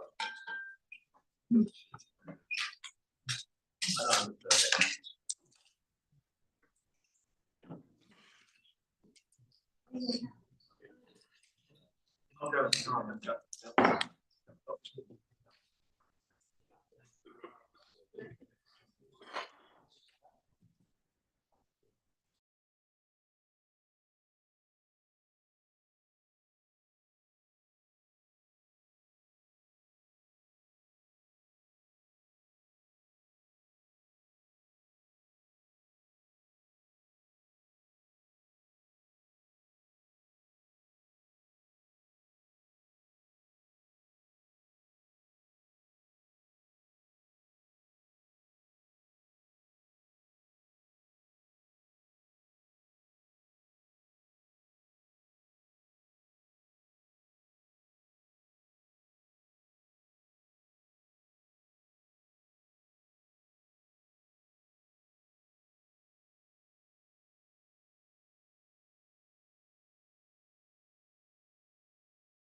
I'm now going to move on to the question of the scale of the individual units and what small unit means. Can I start by asking this question? Do you accept that scale of development is a function of a number of factors, both the scale of individual units, the number of such units, and the totality of footprint, plot areas, mass, and volume of development? In the context of this policy, where development comes at the end of 3 different uses, it refers to all of them as being development. And small scale BA, as I've said, my interpretation is that it's specific in terms of defining a type of BA. Okay, so is the answer that in the context here, No. the scale of the answer is no, that it is only about the scale of the individual unit, it's not about anything like that. Well, the word development, in my reading of the sentence, applies to B1 because that's development 2, B2 because that's development as well, and B8 is all development. They just use the word development after one. So is your answer to my question, the scale of development in the context here is not a function of the size of the individual units, and I'm actually this on the total scale. Correct. My interpretation of small scale, we don't need to say clear. Okay, so that's the start of the distinguishing feature between our positions on that. Okay. So let's just look at what small scale unit then means. Well, let's be clear, that's not what the policy says. Well, I know it doesn't. I know it doesn't say it. That's our point. But let's look at what small unit or small scale unit means in your way of looking at things. You're not able to point to any definition of small unit or small scale unit or anything like that. I've been very, very clear about this. There is large scale, is defined in policy 24, and that policy talks about smaller. My interpretation of that is that if large is over 9,300, small is under. It's a fairly simple logical approach to take. Yeah, but I think you just gave me the answer to my next question. That you said you assume that everything that is not strategic scale is small. Yes. And that's not something I've made up. It comes from the policy. Right. Well, it doesn't though. There isn't any word about. There isn't a single word about small versus large. It's smaller versus larger. Yes, Well, okay. but I'm just reading these as one reading common parlance, and my common parlance reading of that is smaller and larger equates to small and large. I'm obviously going to make submissions on that, but I just think that's common sense. Okay. But you missed out this middle, medium. Because that's not in the policy. Yeah, it isn't precisely. It's not in this policy, but it is in other policies, isn't it? It's not in the policy 36, and it's not in the policy 24. Yes, but when the plan is referring to small or medium, it says so. Look at policy 32, page 151 of the plan. Yeah, but the point is, No. Please look at the words policy 32, what it said. When it means to cover small and medium, it says so. When it says small, it means small, not small and medium. Page 151B.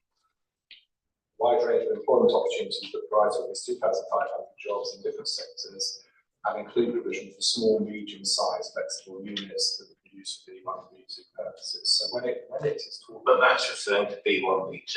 I see. Yes. So there's a category of small and medium for B1, B2. There is according to policy 32, yes. But no medium for B8. In policy, that's correct.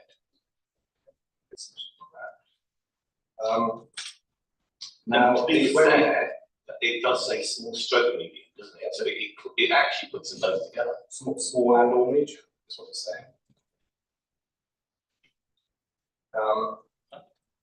Can we then go So just to be absolutely clear, policy 32, B, B, small slash medium. no, you said small and medium. My point was it's small slash medium, which is putting them both in the same category. Yes, so small slash medium, Medium. not small. So it's one category. That's the point I was making, and it seems that you're making the same point.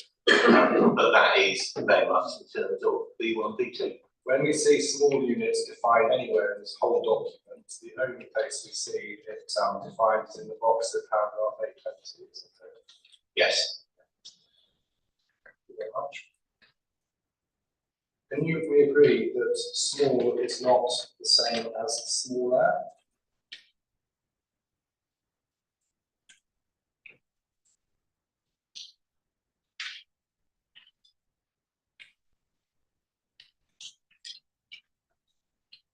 Small, they're both comparative, aren't they? So I can't make that distinction. If something is small like that, it can also be small.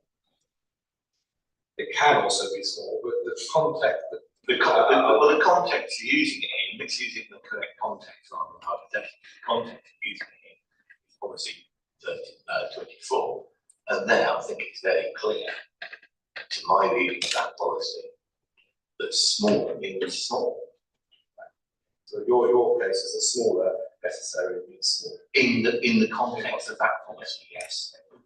Right, I'm going to, the exercise you've done in your rebuttal, which is now introducing the sort of extraneous 900 jobs figure, and at least. Well, it's extraneous in your case, yes. Oh, no, it's extrinsic to the plan of natural law, not just my case, it is extrinsic, it's not in the JCS itself. That comes to 69%.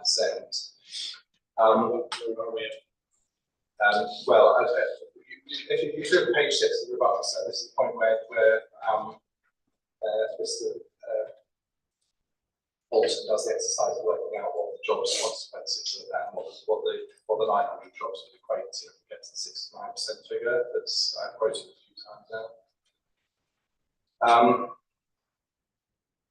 Now, what you're doing is assuming that this is an allocation to a particular number of jobs, yeah? No. Okay. No, what I'm doing is I'm looking at the background information, which was presented as evidence to support the policy and to support the application, and that put forward that this site, the allocation, would deliver 2,550 jobs, of which 900 would be B8, and that, if you like, is an input to the overall meeting of the 31,000 jobs, which is the target in the core strategy. Will you turn out paragraph 813 of the JCS, please?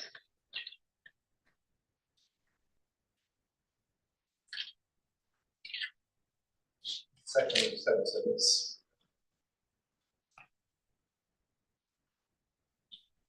So the first sentence tells us that progress in delivering jobs will be monitored against an indicative sectoral split. However, paragraph 8.13.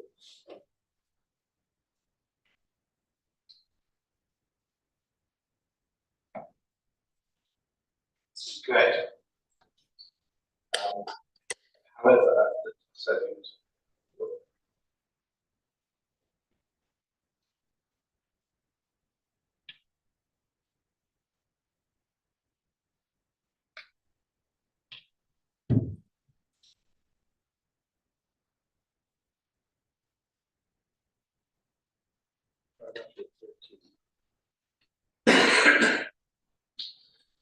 progress will be monitored against the indicative sectoral split.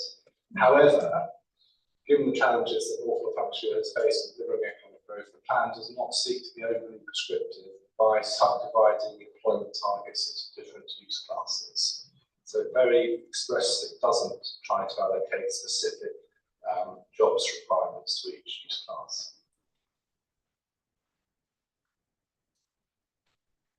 That's correct, yes. And we can see that it makes no express assumption as to the number of B8 jobs at B36. Correct. And if we turn to the employment background paper, which you see the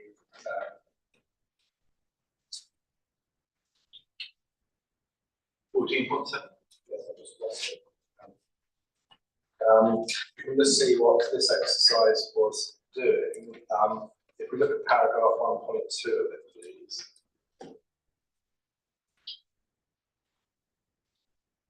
Paper explains the basis for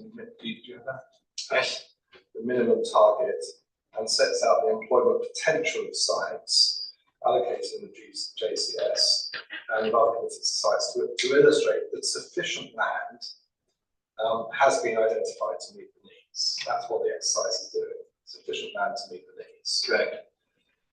And Well, the minimum target. yes, well, yes, well, I'm going to come to that. And then we see how the need is established over the first few sections of this report, right through, I think, to section 7, to the end of section 6, it's how it gets to 31,000. 6.1 at page 10, 31,000. So all of the first 10 pages is leading up to 31,100. Correct. And then it moves on to how to meet the need. And if we look at 7.2, section, it tells us that sections 8 to 11 set out B class employment potential sites to illustrate that sufficient land within the B class uses has been identified by up to 65% of the net job requirement being in the B class. So you can see the Kettering, you can see the 8,100 bin job requirement. 65% of that is 5,265. Correct. And then we look at in section to meet this orders is actually 7.4 to determine the number of jobs that each site might deliver. And it uses the number of jobs per square metre exercise that we've done elsewhere. Correct.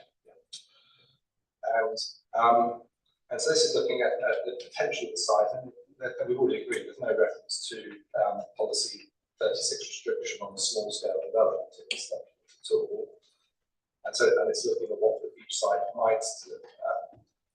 If we look at table 10, please, which is where you took inspected to, you went just to the North Kettering line.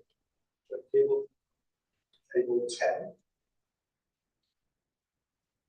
And so you'll recall that just from the figures I've just given, that we were at 5,265 for the total jobs in Kettering in the B use categories from page 11. And you went straight to the North Kettering line, but if you look at the text below, the sites listed in table 14 could provide for more than 70,000, for approximately 70,000 jobs in Kettering. This is in excess of 3 times the number of B class jobs required to meet the minimum figure. So 5 to 6 higher than table 11. Good. But that doesn't depart from the expectation that was before the core strategy that North Kettering would deliver 900 on billion. That was the evidence before the core strategy examination. But if we look then at no, I'm on the next slide. Right, now I'm going to move on to the implications of our interpretation of small scale V8. Okay, this is on our interpretation. Your interpretation. And I know it's not yours. Everyone knows that there's a caveat. You don't agree with all of these points, but I just want to follow through on the logic of our interpretation very briefly.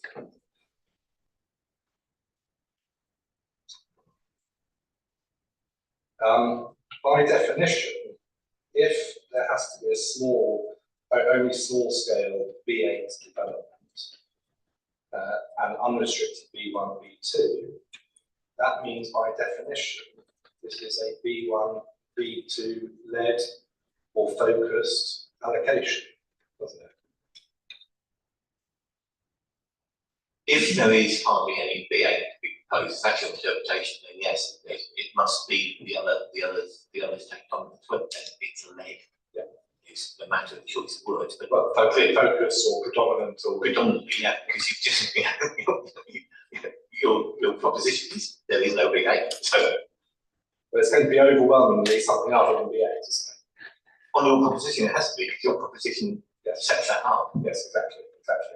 That is our proposition. That is what it sets up. Yeah. Okay, and then we look at the landscape policy requirements, and by definition, we are looking at those landscape requirements in the context of it being overwhelmingly B1, B2. Again, if that's your starting point, so that there's no BA, then consequently, the context of looking at everything else has to be there's no BA. Yeah, and therefore we're looking at a high quality landscaping and green infrastructure across the whole of the site for for overwhelmingly predominantly B1, B2. Of course, because that's what you set it up as. I mean, it's kind of, to be honest, it's Axiomatic. yeah. You know, if you say it's only going to be B1, B2, then the answer to everything is going to be yes, it's going to relate to B1, B2. That's your starting point. So And I think just read that it's axiomatic, but that's the outcome on our interpretation. And then you'd be creating a high quality quote B1, B2 environment, not a high quality B8 environment. again, because that's your definition. Yeah, so axiomatically, that's what we'd be doing. Yeah. I mean, And you'd be doing that for putting B1, B2 into a high quality woodland setting for B1, B2.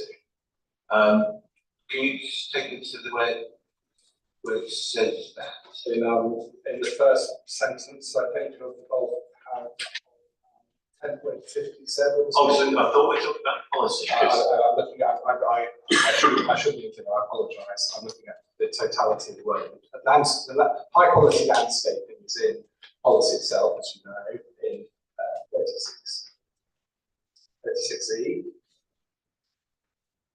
High quality environment is in the fourth bullet at 1058.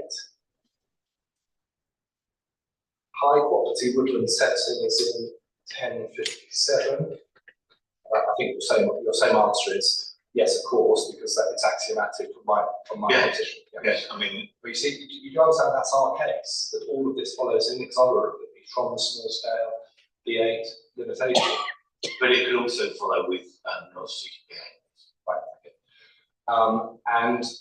And if we look, for example, at 10.70, again, contemporary and innovative buildings capitalising on views of the landscape to create an excellent place for B1, B2, not for B8. We just added a bit on the end there. Yeah, but that's axiomatic.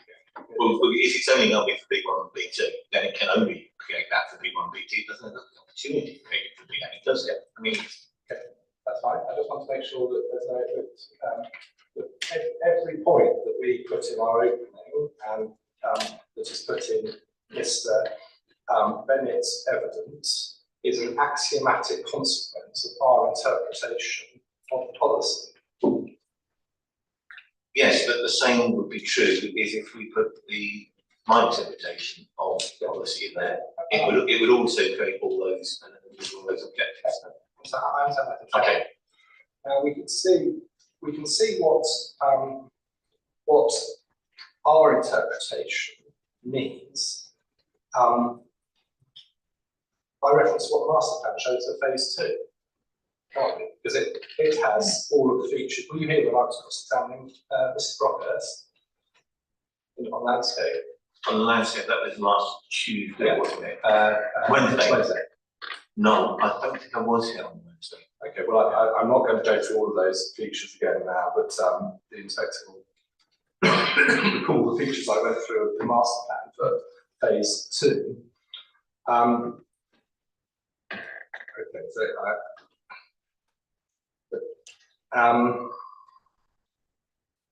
but we.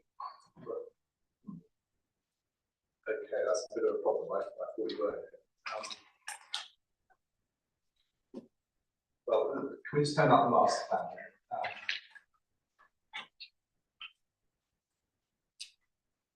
CD number, please. 2.40.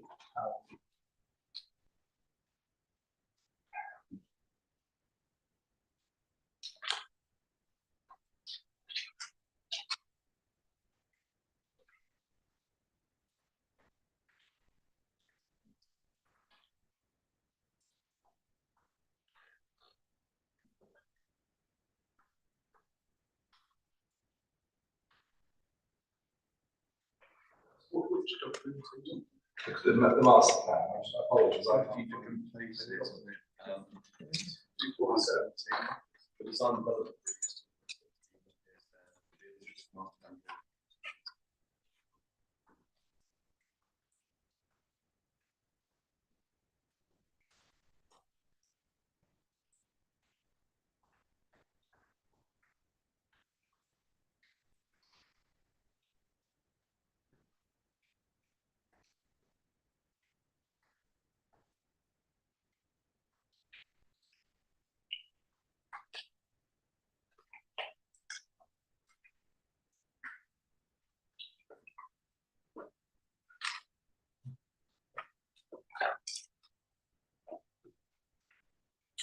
Right, so we can see that the footprint of each B1, B2 building, very significantly smaller than the B8 here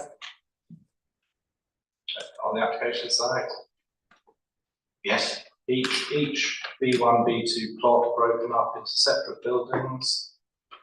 In this illustration, yes. A lower, well, it's the basis of an application. It's going to have to be made under 106, isn't it? No, you have to ask Mr. James on that point. It's got a lower plot density.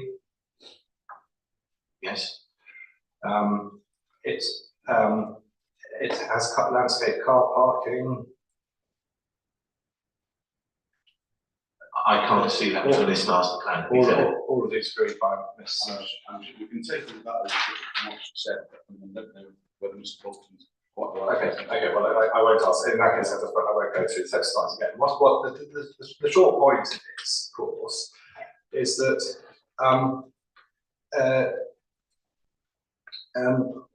if this policy requires a B1, B2 led development with all the features we've been through, that is entirely inconsistent in all respects with the logistics part being provided, isn't it?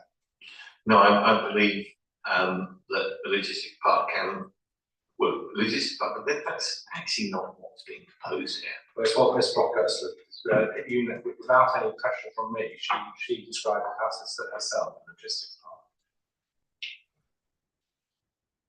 Well, that's something for you to make a submission.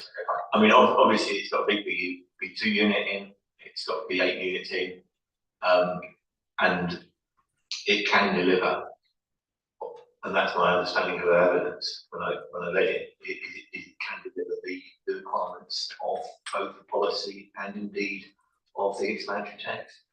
But that, I think, was the thrust of her evidence to you. Well, the inspector will have a note on my cross-examination. Policy 36 for phase 2 is understood to require what Mr. James described as a campus in 6.23.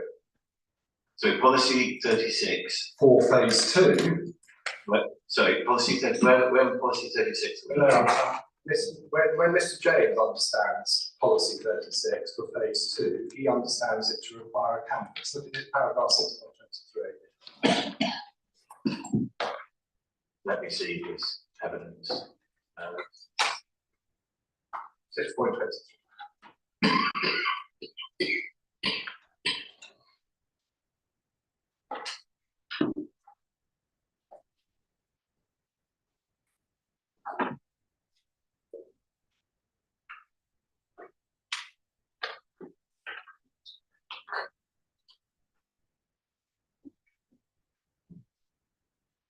do you have that paragraph? I'm getting there, sorry. House 623. Yeah, this is where you talk about master plan, but the master plan also demonstrates that the appellant has sought to integrate the allocation, which is required by the policy, with that wider context, and in particular the northern fringe of the town, with a lower density campus character, containing, for example, B2 uses. Now, you say that my use of the word campus in opening is misconceived in your proof. Your own witness describes this as a campus, what B2 requires, what P36 requires for phase 2 as a campus. That's not my reading of his statement, taking what the requirement of the policy is. Not, so you're saying it's not a requirement of policy, it's just how you interpret it and apply it, is that right? I think it's Mr. James's description of what's being proposed. Oh, I see. So you're saying there's that you proposed a low density campus style But development. no, to be fair, this is really questions for Mr. James. I'm not proposing Okay, it. I'll leave that. Right, then in terms of do you point anything to point to anything in the policy that adopts a different approach to the northern area of the site from the rest of the site? No, the site is to be developed for a mix of uses, on my interpretation, and those uses do have different characteristics. So one would expect in delivering the policy as written that you will have those different characteristics, if you like, apparent throughout the whole application. And therefore, no criticism of you at all, but the range of characteristics is much broader, of acceptable characteristics is much broader on your approach, because you assume very significant VA can be provided. Well, we assume that a level of non-strategic small scale VA can be provided, yes. Okay, high quality jobs then. We know that the JCS highlights office jobs in any V8 as the high quality jobs. Yes, it's agreed that the JCS also highlights logistics as well. Yeah.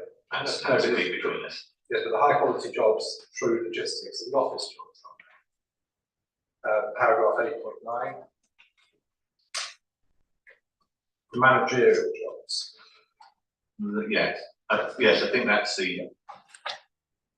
I think that's the term. It's not office jobs. It's managerial jobs, which don't have to be in offices. Managerial jobs, not necessarily office. Okay, so do you accept that the JCS is aiming for high quality jobs to reverse the overemphasis on low skills in the past? Yes, and logistics is, we've agreed, is an important part of that change. That's been agreed between us. Right. Okay, now I'm going to move on to the evidence of need. I think I can do this very briefly. As to the existing local plan, I need to put some basic propositions to which I assume will be non-contentious, but the JCS identified the issues and the needs and the challenges faced by the council up to 2016, or at the time that it was under consideration. It looked at the evidence. It looked at the evidence 2016, but obviously extrapolated those to the end of the plan period. But exactly, but it identified what it considered to be the issues and the needs and the challenges at that point in time. Of course. And it comes up with a vision and framework to address them. Okay. And the site-specific policies are the output of that process. Okay.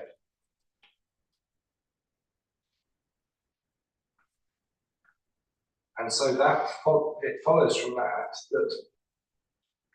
policy 36, properly construed, is the statutory development plan's balance of all the competing needs and challenges for this site. Well, it has no balance within it. I mean, for example, as we've already highlighted and witnesses for the council, the objectives highlighted, the proportion of development is unprescribed.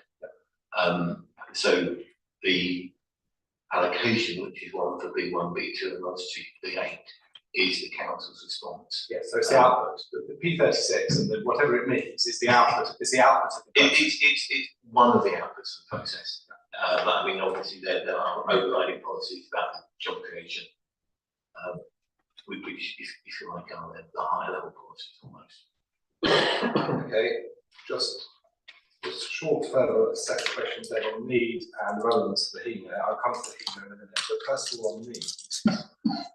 If I have understood your evidence in chief, you accept there's a need for B2, including large scale B2.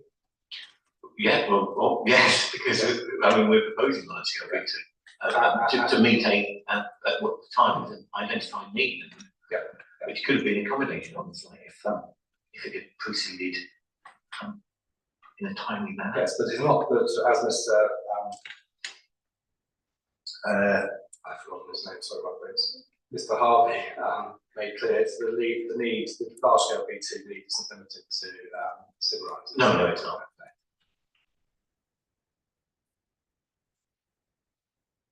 And you don't seek to depart from his evidence at all, do you?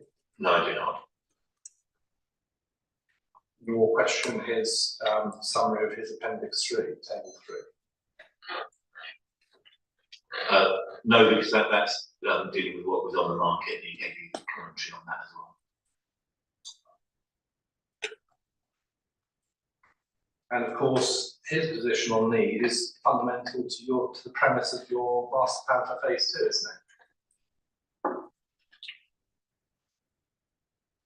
I think his evidence is quite clear that he hadn't advised on phase 2. Yes, but if there isn't need for B1, B2, then your master plan is just a piece of paper, it's not work to others. So you put that to me again. I think I know what you're saying, but just to be clear.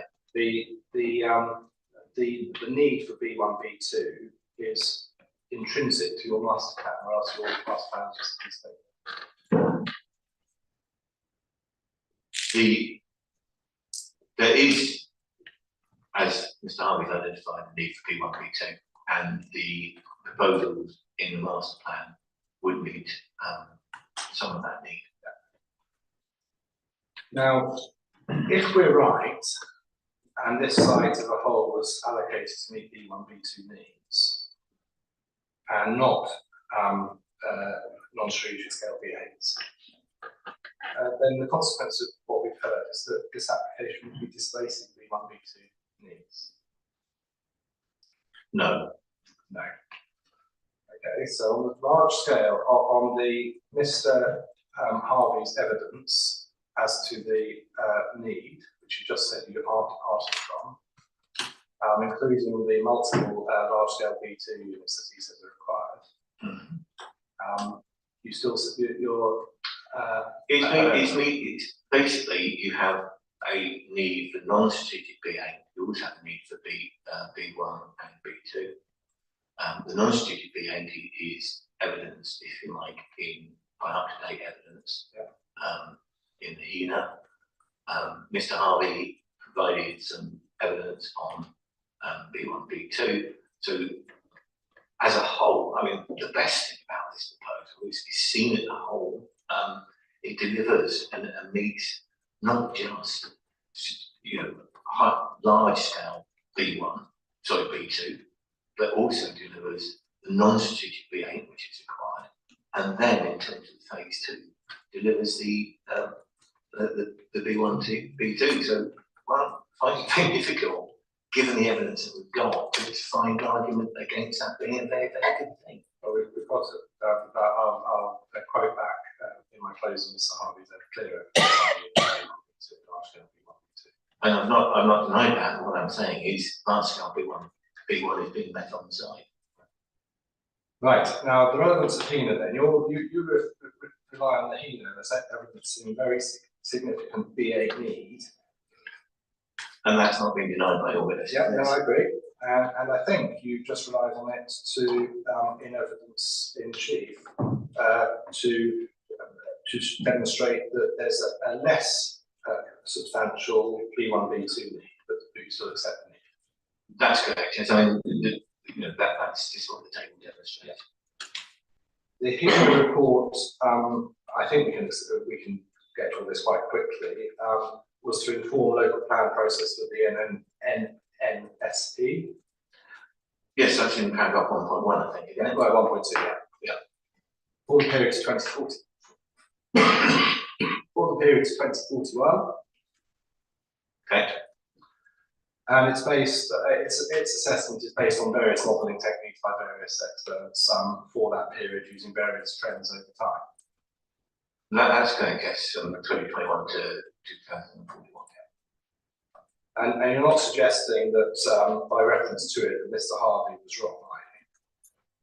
No, I mean, in many ways, it corroborates both what he and Mr. Ward were saying. The difference, if there is a difference, is about the scale of local need for B2. So it's greater demand for B8. And I think my understanding of hearing Mr. Ward's evidence and Mr. Harvey's evidence is they effectively were saying that. Yeah, no, absolutely. I'm not right. Greater demand for non-strategic B8, but demand and unmet need for B1, B2 too. Yes. And there's been a commercial choice to meet the latter, the former rather than the latter, when the policy says to meet the latter, not the former. Well, we dispute that, what the policy says. But also, this is seen as phase one of a two-phase development.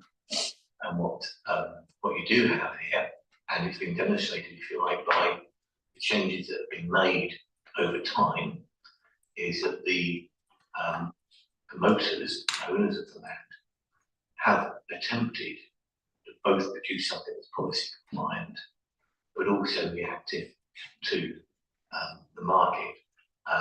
They've chosen, if you like, a B1 unit because there was a clear B1 need. B2 unit. So B2, sorry, yes.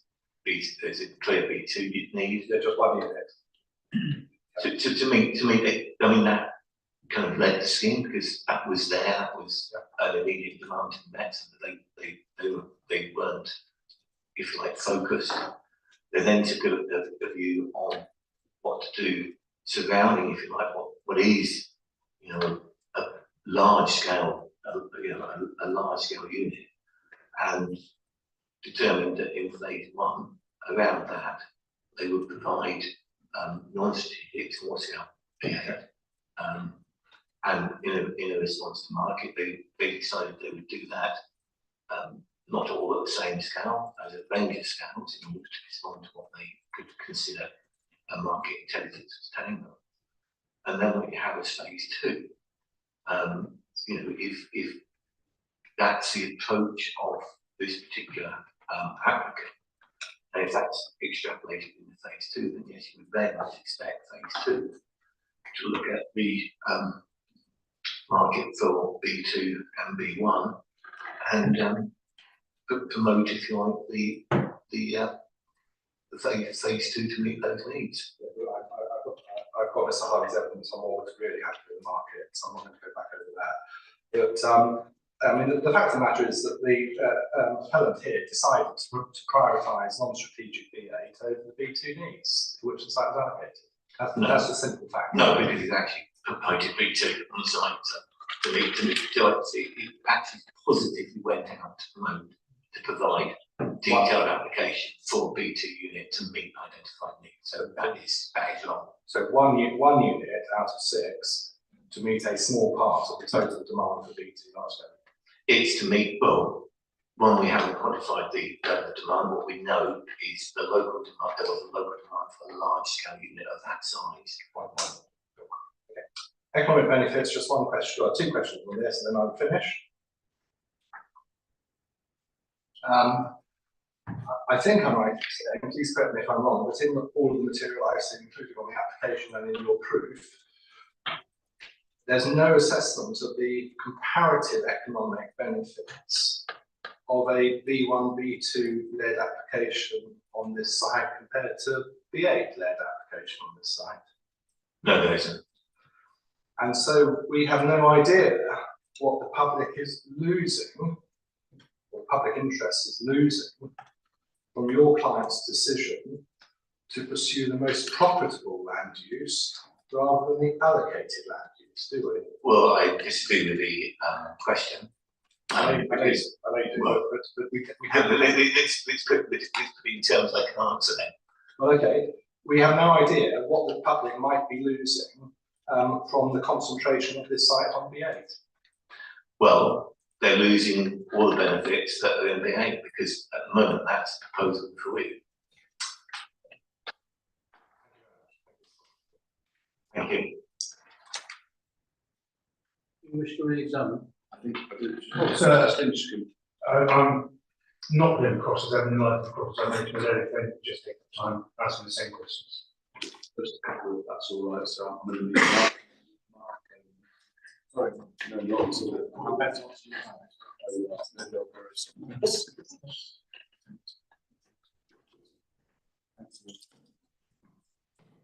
Couple of short bits. Now, as I understand it, Mr. Forstick's analysis is that we need to take care to focus on the plan and just the plan itself. So just a couple of questions on things you were asked, but if you could, in the re-examination, you just focus on the plan and the plan itself, policies within the plan, obviously, just that, no extraneous documents. Certainly very important on the council's case, that's what we do.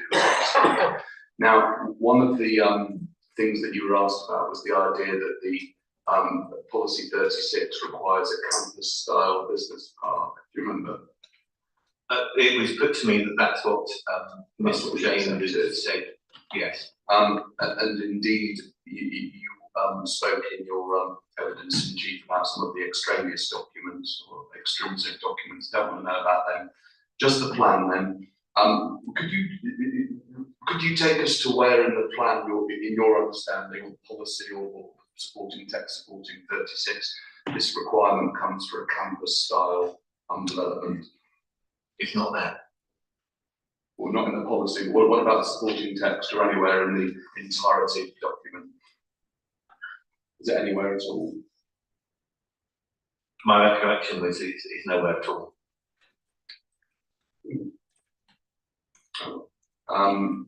What about the idea that the site was quoted repeatedly put to you, put to Mrs. Brockhurst, it's been put, that this was an allocation for B1, B2, what it was allocated for, Mr. Forstick keeps saying, this is what it was allocated for, B1, B2, just actually looking at, Well, then on its face, policy 36, no, it wasn't. It was allocated for B1, B2, and small cell B8. thank you, sir. That's it. Mr. Baldwin, since you've got any questions.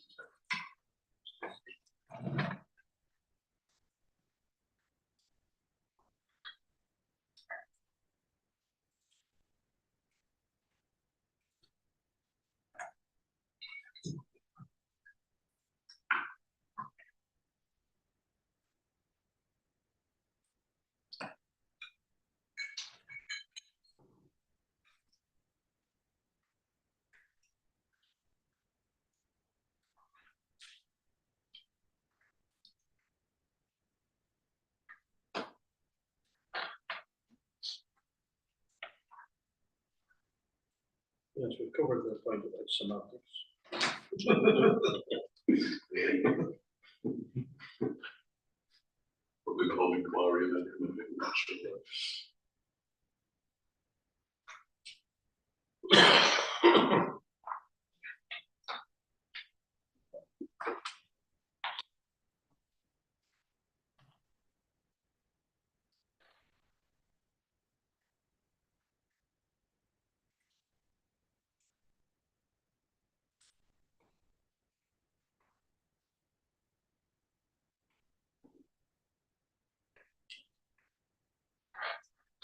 No, absolutely. Thank you very much. Thank you very much. Thank you, sir. So that's Mr. Bolton's, and we've just got it's 12:10, so I don't know what to play with either. Do you want to do it in Do chief and then we can break it. or do you want to, well, if we do it in chief and we follow the sort of unformalised rules. Yes, that's true. Not that we're fine either way, so I'm sure we can Mr. James can sit on his own for sandwich time. If that's what we have to do. But your call. So happy to stop now, or press on. If you're happy to ask the witnesses, we'll just need a few minutes to swap them over, and then 5 minutes to get set up, and we can press on. Are we going to need any particular document? Not much, so no, just the evidence, and the policy. And then we'll maybe break the lunch at the end. Yeah.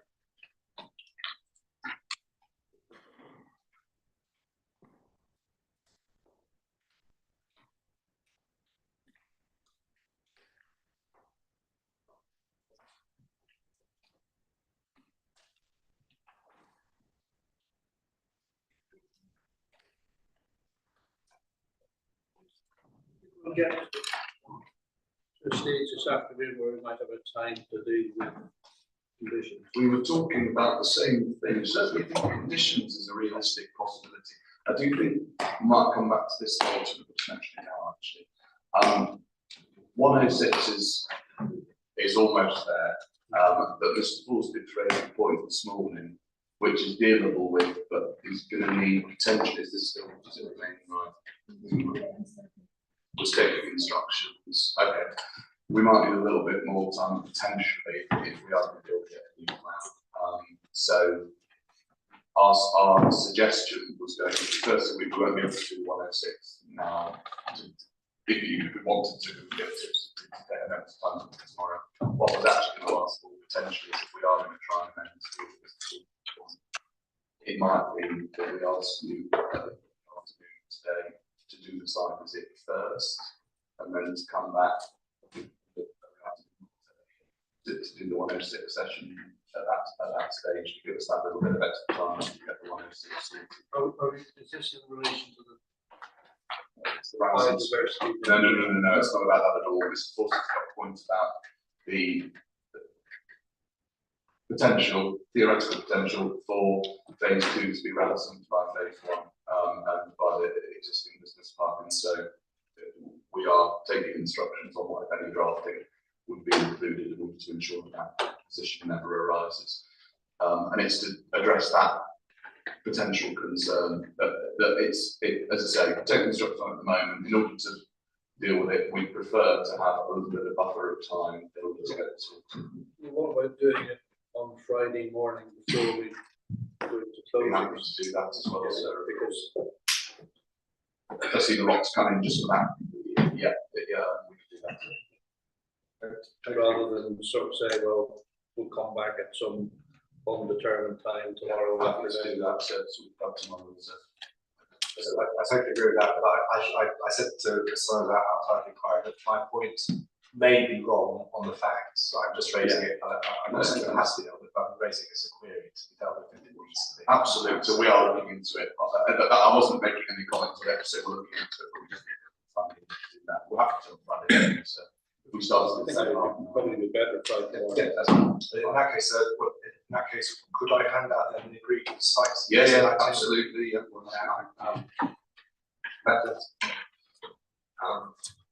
And then obviously you can make arrangements for the site visit. Mr. Bennett will be there for us tomorrow morning, I assume, for now. Is the weather okay tomorrow morning?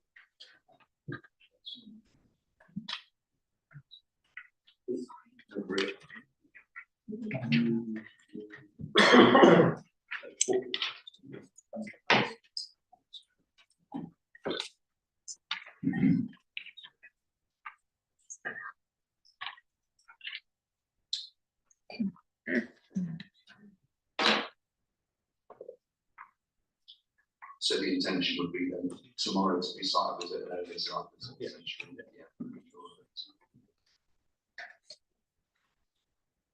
We won't be dressed for coming back in the afternoon. I'm not intending to parade around the site in this week. Right.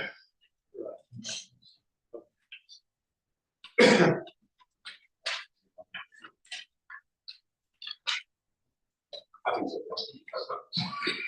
There's silence. Thank Thank you very much. Good afternoon, Mr. James.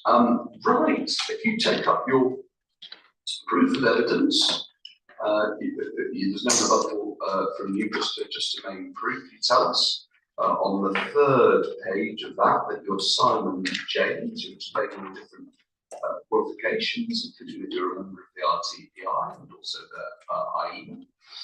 You've been involved in planning since 1981, a number of tiers and levels, different sorts of authorities in South Wales, Southern South East England.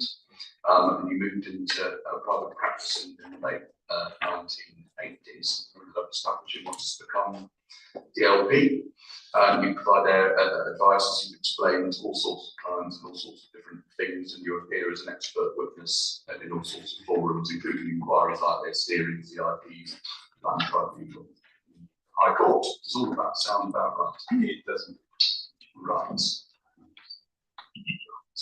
Taking all of your proof of evidence as read, so I'm not going to ask you to go over any of it really in any detail. The inspector's got it, and he's also got inspectors for your note. There's a more sort of detailed policy analysis section, which is appended to the proof of evidence as well. So it's all there, and I'm not going to ask you to go over it now. I'm just going to ask you a few questions really only in your examination in chief, just to set up your analysis as to how the overall planning balance should be struck in this case.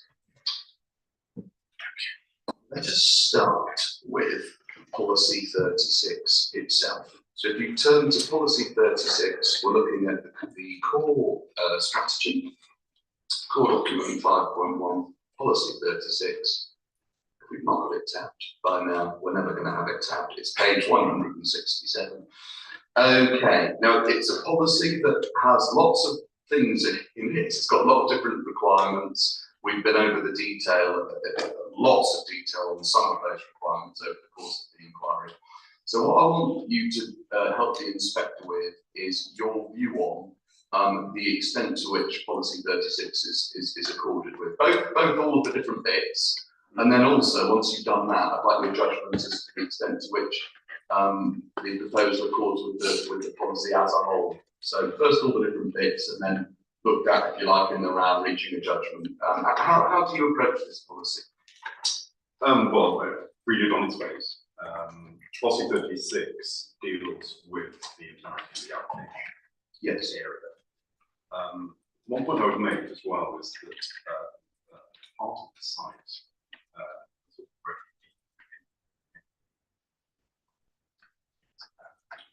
You speak in some sorry. I'm telling the site, the extension for part of the but absent that, policy 36 deals with the overall site. It requires a mix of B-type uses and D2. And we related earlier.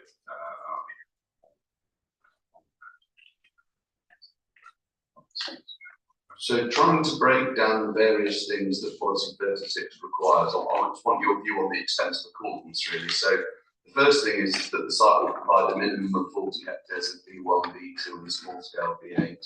So you just got to use the Bolton and others, together with approximately 3 hectares of D2. So on that first paragraph, if you like, what do you say about this, the application of your proposal? Is there conflict or accordance with this proposal? It's in accord with that. There's been acceptance that the site can come forward in phases. Indeed, this is the first phase in accordance with that.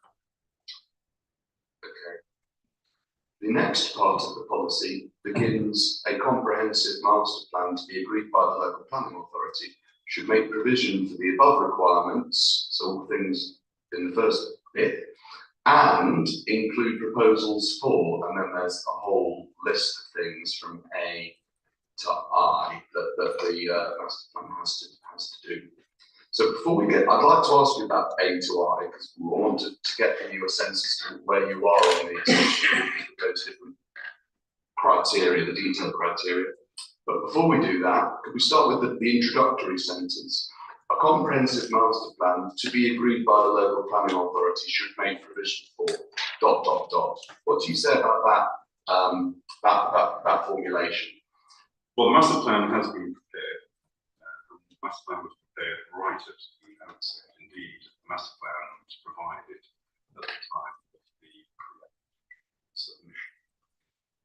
That master plan has continued all the way through. It deals with this site as part of the wider site. That master plan has been the subject of alteration. The master plan itself is found, it is not simply just a master plan, it is part of a development guidance document, a design book, which sets out in some detail how the master plan has been arrived at, how it has evolved, how it deals with a number of elements, because this is a complex site. It is made up of a number of component elements, and by that I mean different elements such as heritage, diversity, landscape, highways, all of those components that have to be taken into account. The master plan has also been informed by the environmental assessment, right, as well, which accompanied the application. That was a requirement of the planning authority. And so the master plan is a distillation of all of those elements. Okay. So you, sorry, what? I was going to say that the master plan has also been updated, I think, on 4 occasions to reflect the technical assessments that have been undertaken when required by the planning authority, starting from those that were done leading up to the application, but then when the consideration of the application, through the consideration of the application. And examples of that are, for example, the removal of development to allow for the potential woodland area, which saw a concentration of the building.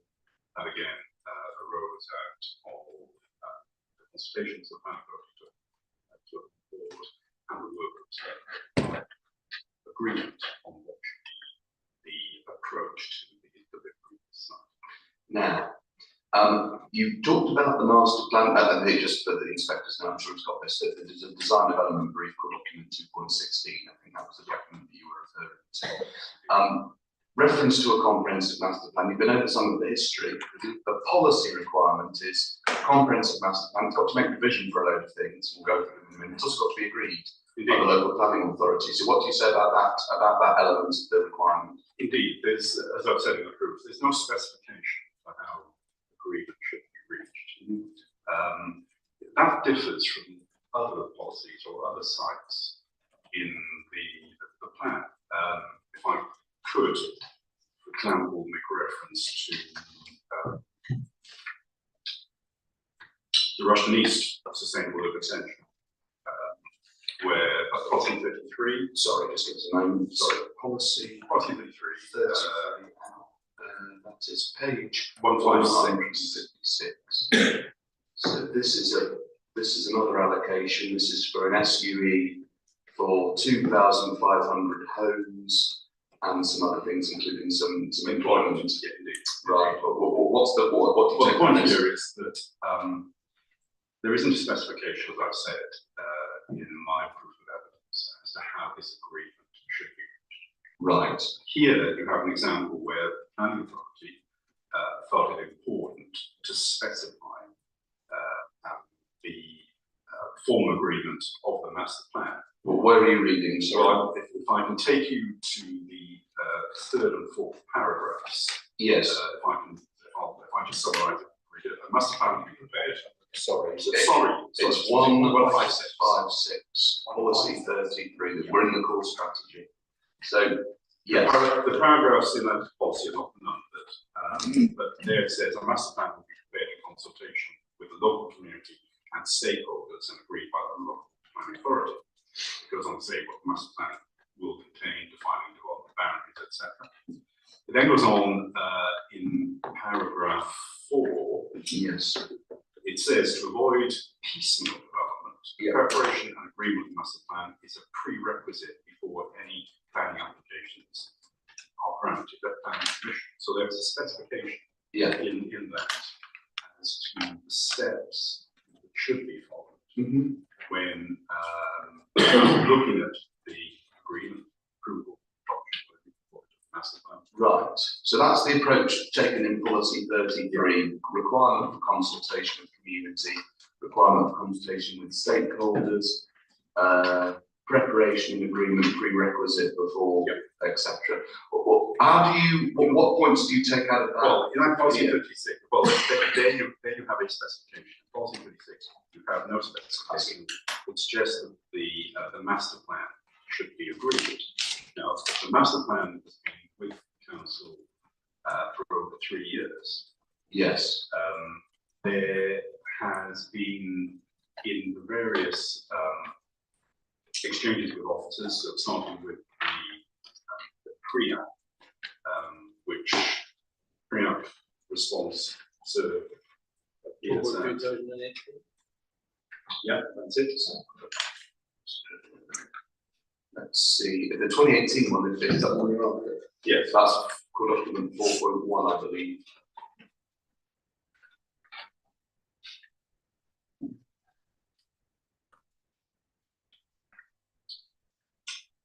Yeah, and there isn't any criticism of the master plan. It reiterates about the master plan being agreed, and it confirms that the principles that are required by policy are being addressed in that.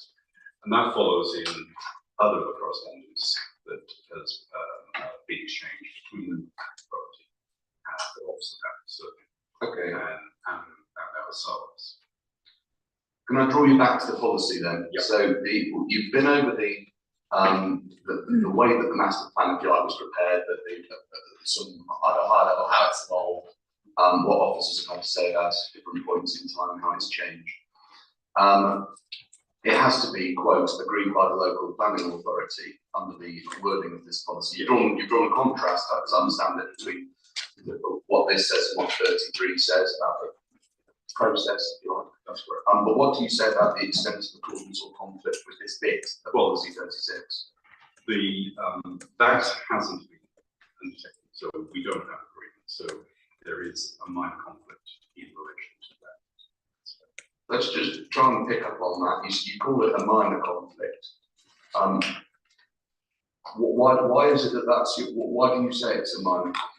I mean, no doubt, I don't know, I suspect the local authority can be saying it's not minor at all, it's absolutely, major or whatever. Why is you accept there's a conflict because there is no agreement? Yes, but you say that it's a minor conflict. Well, why is that what you say?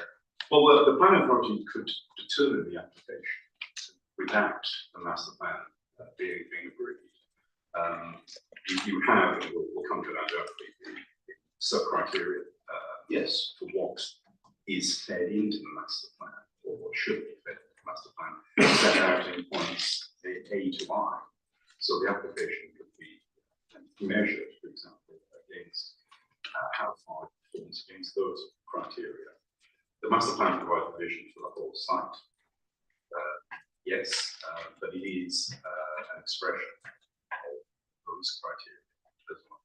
so your position is comprehensive master plan has been prepared, but it's not been agreed, and therefore there's conflict with that of this policy. Yeah, the only other point I would add on that is up until the point of the appeal, there's been no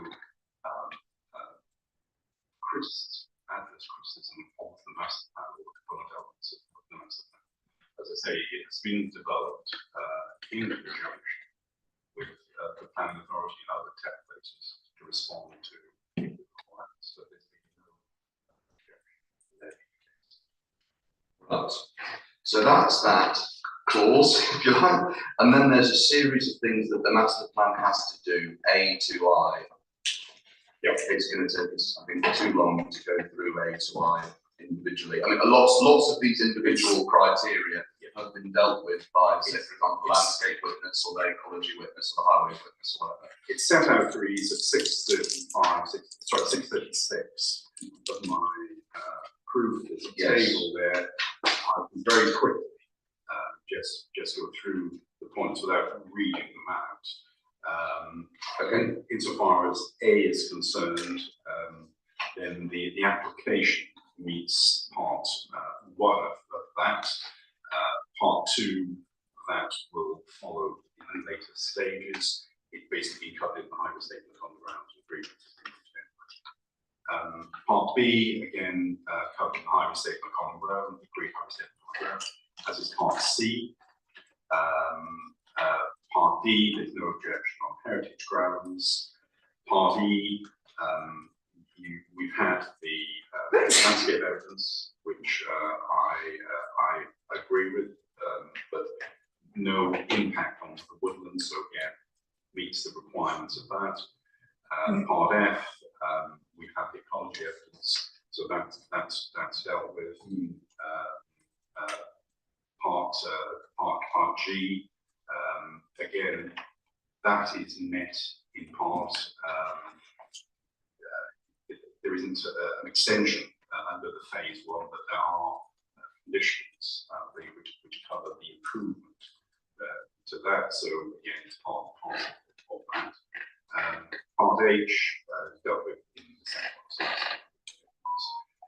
and for the implementation, again, that's section 1.6. Can I just get your take on, obviously, the details in your evidence, you obviously asked about those A to I criteria. Just as a matter of approach, we've agreed with the council that it's possible for this allocation to be brought forward in phases, as you just said, and obviously I asked about that, everything is on the same page, at least on principle, as a matter of principle. You've called this phase one. It does some of the things that you've taken us through. To the extent that phase two does the rest of it, or to the extent that phase one doesn't do everything that is required by A to I, what does that mean? Does that sound as a conflict with this policy? No, it's cool. And what can you just explain your thinking there? Well, very simply, the vast majority of the requirements in A to I are delivered by this application, so far as the relevant to the application. So we've looked at all of it, although some of it's obviously in quite a high level way. But we've looked at when it comes to the definition of small scale V8, to cut a long story short, you're adopting Mr. Bolton's delegates on that, so don't do all of that again. Comprehensive master plan you've explained, the agreement point you've been over, and A to I you've been over.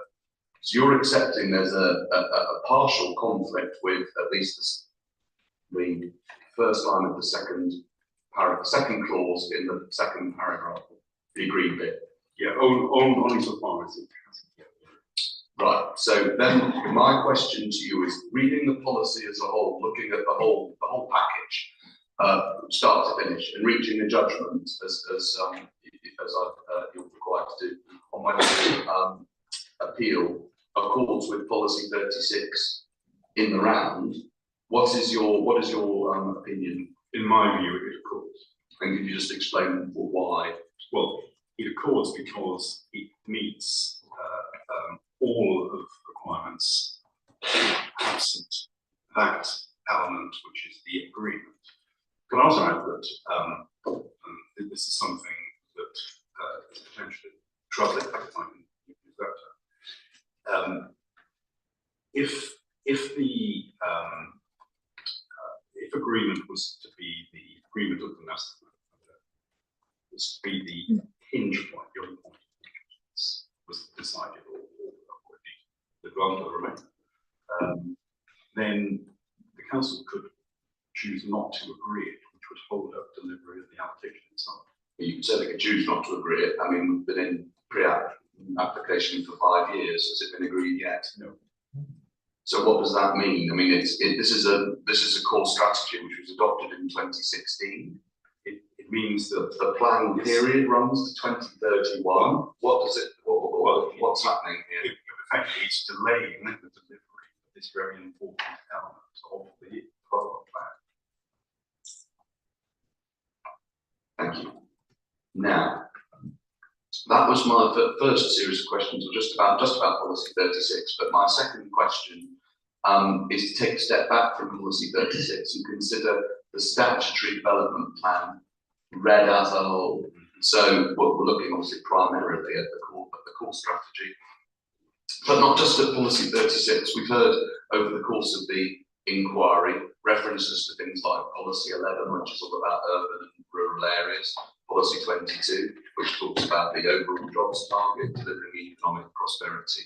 23 talks about how those new jobs are to be distributed. 24 talks about the importance of logistics, and of course there are other policies as well to look at.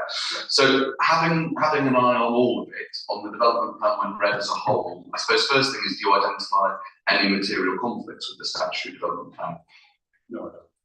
And so what is your view on the extent to which allowing the appeal would accord with the statutory development plan when read as a whole? Yeah, in my judgment, In my judgment, the proposal is accord central development plan. I'll ask you in a couple of minutes about what the consequences would be if you were wrong about that. Because obviously Mr. Thorstone thinks you're wrong about that. And so I'll ask you about that hypothetical in a moment, but that's your position. Before then we get to that question, could I ask you about the other side of the section 38.6 balance, which is to say other material considerations, everything else. You deal with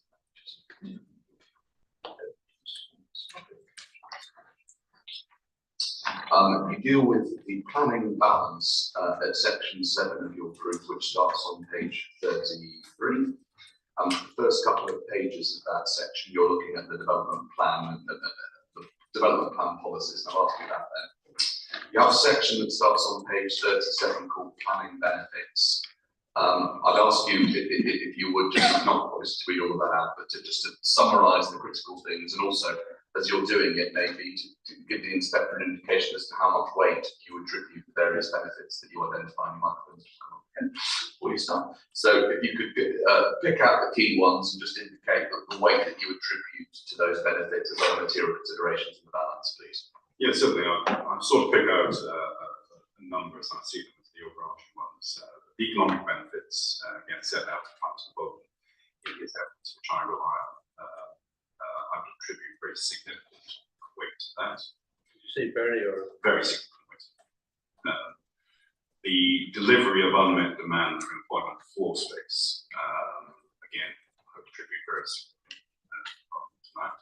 Could you just explain, I mean, at the end, maybe it doesn't help so much to explain why we're giving specific adjectives to these, but very significant towards the top of your scale, presumably. Yes, it is, yeah. Could you explain why it is that you're attributing this sort of top-end weighting to those first two benefits? These go to the heart of the strategic objectives of the development plan, so therefore meeting those strategic objectives is a fundamental purpose of the plan.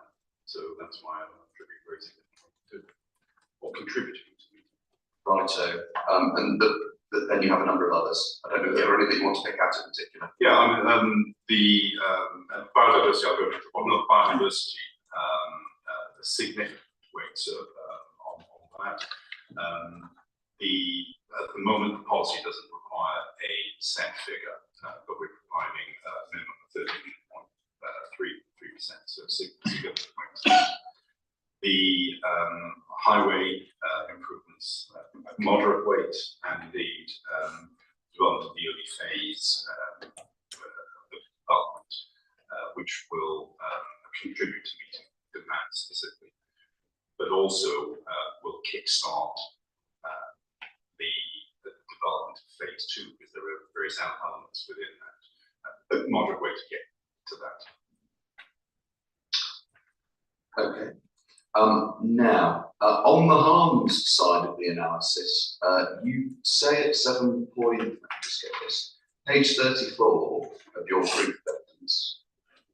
This is under the policy section that we just skipped over. Yes. Page 34, there's a heading policy compliance, and the first policy that you deal with is a policy of landscape character. Yes. And here you go, you say that you refer to something called policy 3, so we're in full accordance with the relevant bits, then you go on to summarise all of that. Then you summarise at 7.6 the evidence of Mrs. Brockhurst, go through what, summarise what she had to say. And then your concluding sentences is that the landscape impacts can be described as neutral and attract moderate weight in the planning balance. Could I ask you to explain what you were getting at? Yeah, that's, I was taking from that, the weight given in the LBIA to that, having heard the landscape except profits evidence, she identifies that there is harm to openness. Yes. On that, so I would accept that. But the weight she gives it is the same as the weight that I'm giving, moderate weight. So just to pin that down, sorry, before you move on to another topic, you say it's neutral there, but from what you've understood her evidence to be now, she identifies harm. Yes, yes. So it's not. So how would you describe then? Is it neutral or is it positive or is it adverse? Positive, it's adverse harm that she's identified, but she only gives it moderate weight. And I agree with her. The term neutral, I've taken from the LPIA. So overall, we've identified, if you like, a harm in the planning scales. Are there any other material considerations on the negative side of the scales in your view? No. Right. So now I'm going to ask you to strike the overall section 38.6 balance for the inspector. And first, this is the easier way of asking it, because it reflects what your evidence actually is and your understanding of the policy is. On your approach to the development plan, all based on all things you said, could you talk the inspector through the section 38.6? So does it accord with the plan when read as a whole, and the material considerations indicate taking a decision other than that which accords with the plan? What's the answer so far as your primary case goes? The proposal, in my view, accords with the development plan, and there are no overriding harms that would against that. Now, that's on the basis of your primary case. So let's move off your primary case, last question, into, I'll just call it the hypothetical. It's hypothetical as much as it's not your primary case, but in Mr. Fallswick's primary case, okay? So in this world, for whatever reason, that he's going to develop in closing submissions, it's all the question of law, and we are in conflict with, let us just say, policy 36, right? So in conflict with that, the reasons he'll explain, and also conflict as a consequence of that, no doubt, with the statutory development plan. Okay? So I want you to assume that that is correct, and there is conflict with all of it. Right. There's conflict with the statutory development plan when read as a whole. In those circumstances, how do you say that the inspector should strike the section 38.6 balance in this case? Well, as you said, I don't accept the premise, but the contrary to the development plan, you would still have to take into account the benefits of development that was taken into account, in particular the employment, economic gains, etc. Those weigh very heavily, and I would say the balance remains in favor.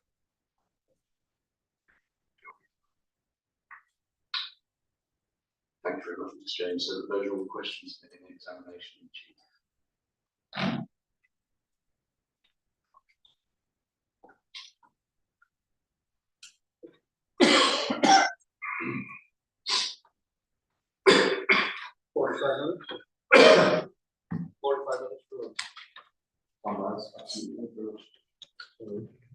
Resume at 1:30.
Inquiries resumed. What is anything before you move on? That's I think it's fair to say that your role is to pull together the threads from the other witnesses and then analyse the overall planning case and undertake planning balance. Yeah. And I think if you don't do it so expressly, you mean to defer to Mr. Brockhurst on landscape, Mr. Dunlop on the meaning of small and what the allocation requires. Oh, sorry, what did I say? Sorry, I don't know where that came from. I couldn't call some things not Mr. Dale. And Mr. Bolton and Mr. Harvey on lead. And I think it's fair to say you don't seek to depart from any of their efforts on any of what they say. You pick it up and run with it. And I think if you look at your paragraph 6.11, you conveniently analyse it under, I think, for my purposes, 6 relevant elements.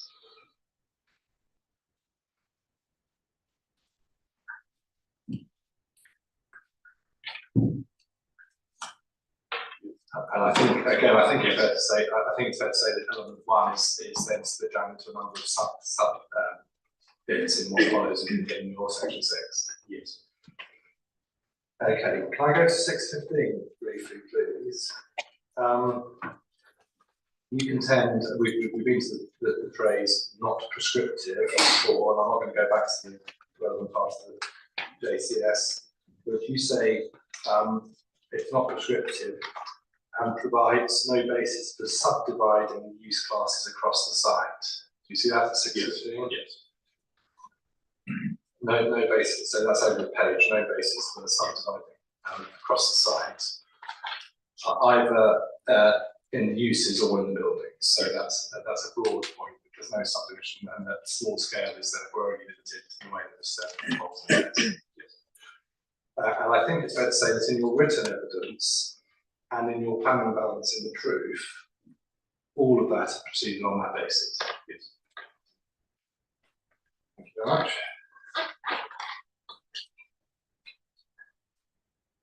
I go to law 6.16, which is where you're talking about the acceptability in principle of phase development. Yes. And we agree that it's acceptable in principle. But would you accept a caveat on that, that it does so, it's acceptable in principle, as long as there is a master plan, forget the word agreed, the master plan which shows how the allocation as a whole will deliver all that is required. There is a master plan which shows how that is. Yeah. But it's okay to come in phases as long as you have a master plan that does all of that.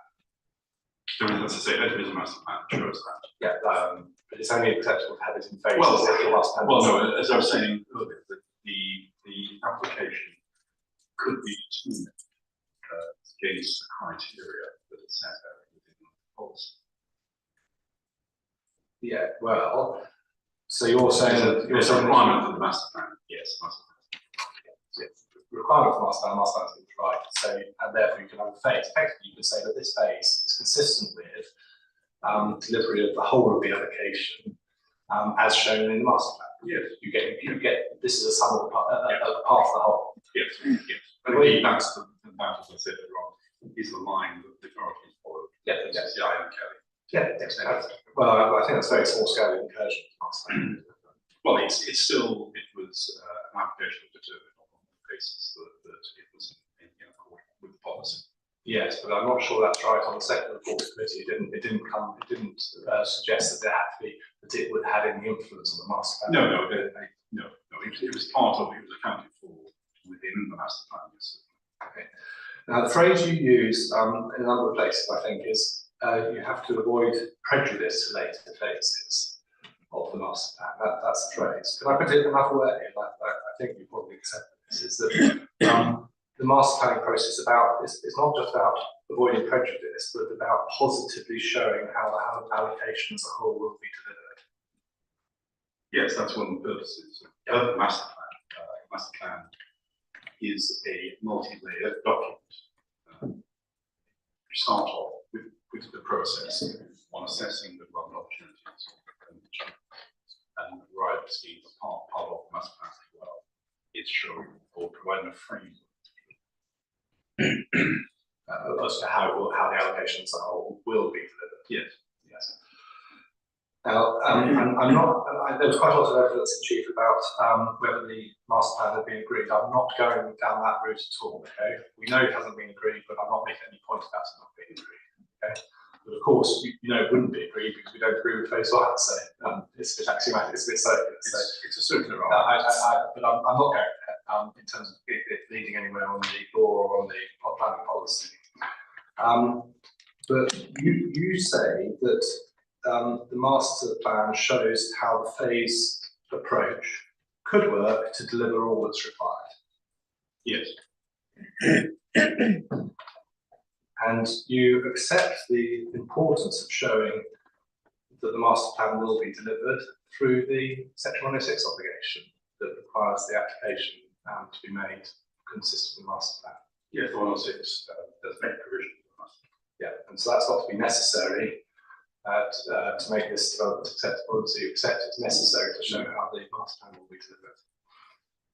Am I right in saying that there's nothing in law or policy or Section 106 or conditions to tie your client or the site as a whole to delivery of the phase 2 master plan? I'll need to refresh myself with the conditions and 106 and Okay, well, the master plan, delivery of the master plan, or program for implementation is weekly. Yeah, no, sorry. Is that fair? Yes. Yeah. There's provision, I think, in the 106. But for a planning application, For the planning application. consistent with master plan, Yes, but then nothing ties to actually No. implementation of delivery. And as I understand it, and I'll be very happy to be told I'm wrong, but there's nothing to prevent the applicant coming forward with a very different master plan and a very different part to a phase 2 application in due course. No, and that could happen in any event. If circumstances changed. And so what does the obligation in the 106 agreement achieve then? Just put in an application for phase 2. Yeah, No obligation to implement, and the complete freedom to go and come up with a different planning permission for something completely different. Well, I wouldn't quite characterise it like that. What the obligation requires is the submission of an application, which in itself will show and will contain requirements for delivery of the phase 2 boundary subject to conditions. That's happening. So it is an approach which is not unusual. Yeah, well, And obviously the phase 1 cannot be completed until such time.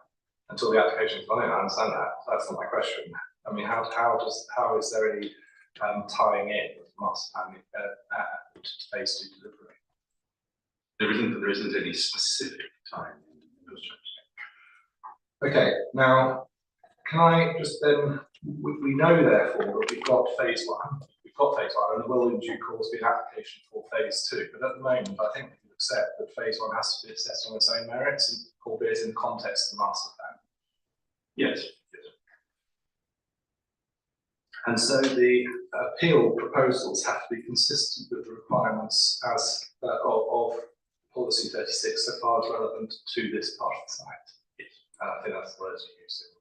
So far as relevant to this part of the site. Thank you. Can you please take up your proof at 618, please? This is about market demand. And I know you're not trying to part company with Mr. Bolton or Mr. Harvey here, but I just want to check what it is you're saying. You say, my colleague Mr. Harvey comments on the up-to-date market demand and provision, and this requires to be balanced against the delivery of the units and creation of jobs. I.e., and this is if I don't understand, in practical terms, there's little point providing units that are outside of market demand and would would not satisfy market needs. As such, an approach would not deliver the growth. See that all there? Yes, Now, what I want to understand is, what is it, when you were writing the proof, what was it that was outside of market demand and would not satisfy market needs? What form of development did you understand Mr. Harvey to be saying there was no demand for, no need for? well, what that is based upon is that there is a market need and for B8 units. There's market demand for B2 units. And so that market demand is informed of the application. That's what the sets do.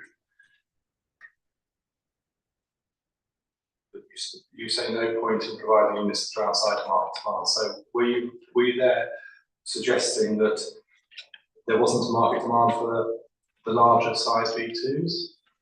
No, there is a market demand for the large B2, as shown by the building. Okay, I'll put it another way, for more than one larger size B2s. There is market demand for Larger size B2 units that Rockhurst said had to come onto this part of the appeal site and go elsewhere. Yes, there is a market demand. There's also a market demand for the B8. Yeah, that's right. So there is a market demand for more than one large scale B2. Is there a market, when you're in this phrase here, were you referring to a lack of market demand for smaller scale B2? No. Were you referring to a lack of market demand for smaller scale B1? No. So what were you referring to? Well, I was referring to the fact that there was market demand, clear market demand for the B8 and the B2, which has been provided. You could say that the D-class units. So I didn't hear the answer. I said you could ask a question about the D-class units, which are also part of the policy. That hasn't been there. What it was referring to was very clear market demand for the very clear market demand for the 8 and an accepted market demand for all the other categories too. Yeah. Okay, right.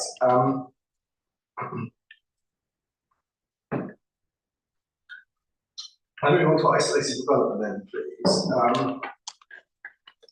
Can we look at P36 and the requirement to integrate the allocation of catering, especially via the Weekly Wood Lane?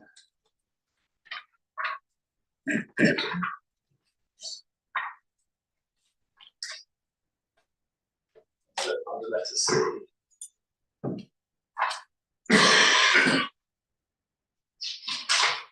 It's page 167. Yeah. To deliver an integrated transport network that's focused on walking, cycling, and excellent public transport, and provides convenient, permeable, and safe routes that connect Kettering North to the business park, the town centre, and areas to the south of Weekly Wood Lane. See that? Mm-hmm. And I'm focusing on the areas to the south of Weekly Wood Lane, as you'll understand. Mm-hmm. Now, as I understand it, this policy was this part of the policy was a reaction to the what was otherwise a key constraint on this allocation, which was the isolation of Kettering, identified from the sustainability appraisal. Yes. Yeah.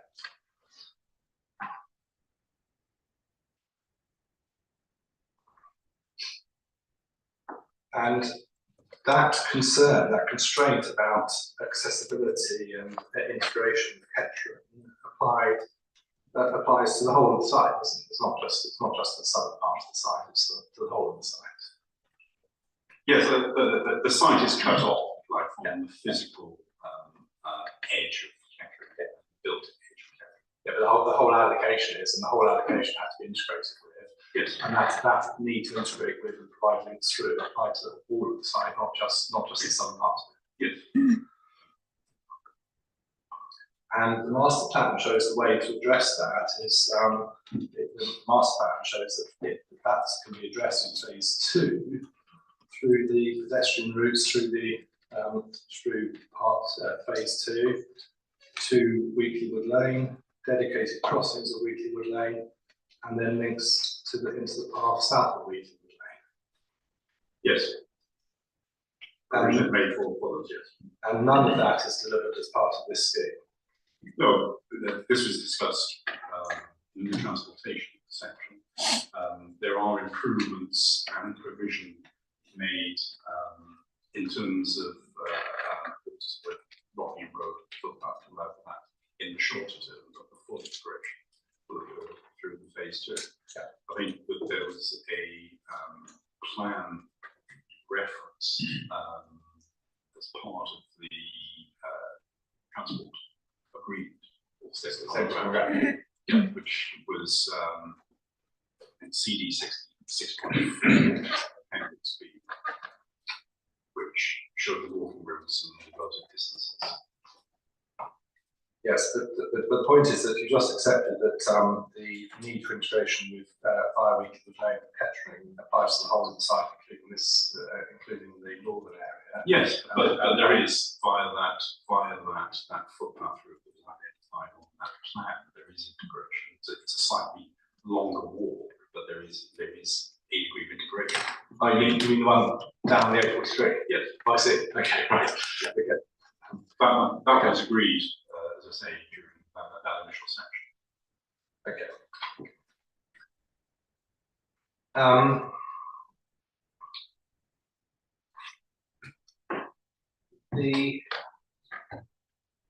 can make comments.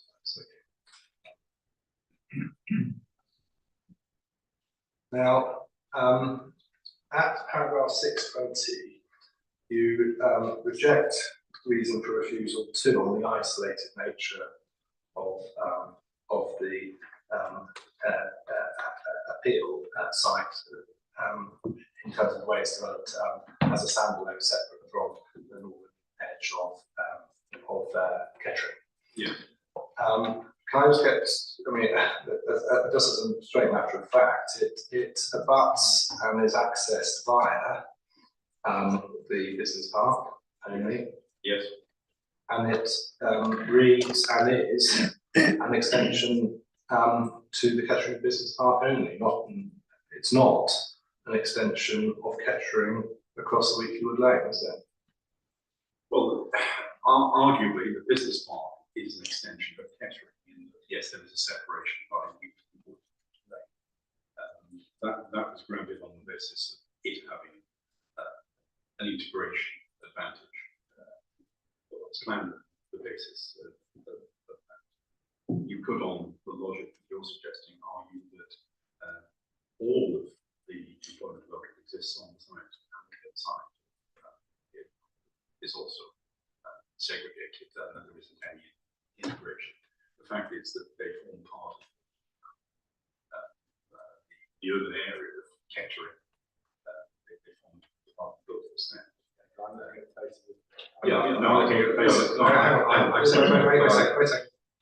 looking at it on the basis of what the allocation policy requires. Yeah. And it requires integration across and through Weeklywood Lane into Kettering as an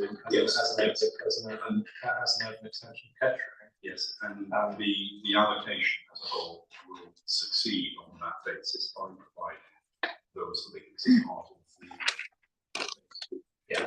That's not to say, however, this site is isolated because there is the ability to access what you said is the elements. Okay, so the allocation as a whole will do it. The allocation will enhance it and provide the full integration. The full integration. The phase 1 doesn't provide the full integration. It halfway has.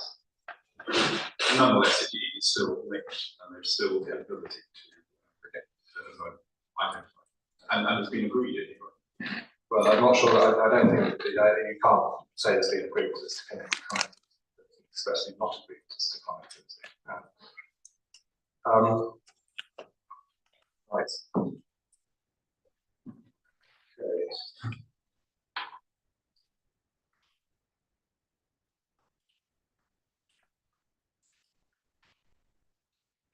I'm looking now at the quantum of V8, and that's been addressed with Mr. Bolton,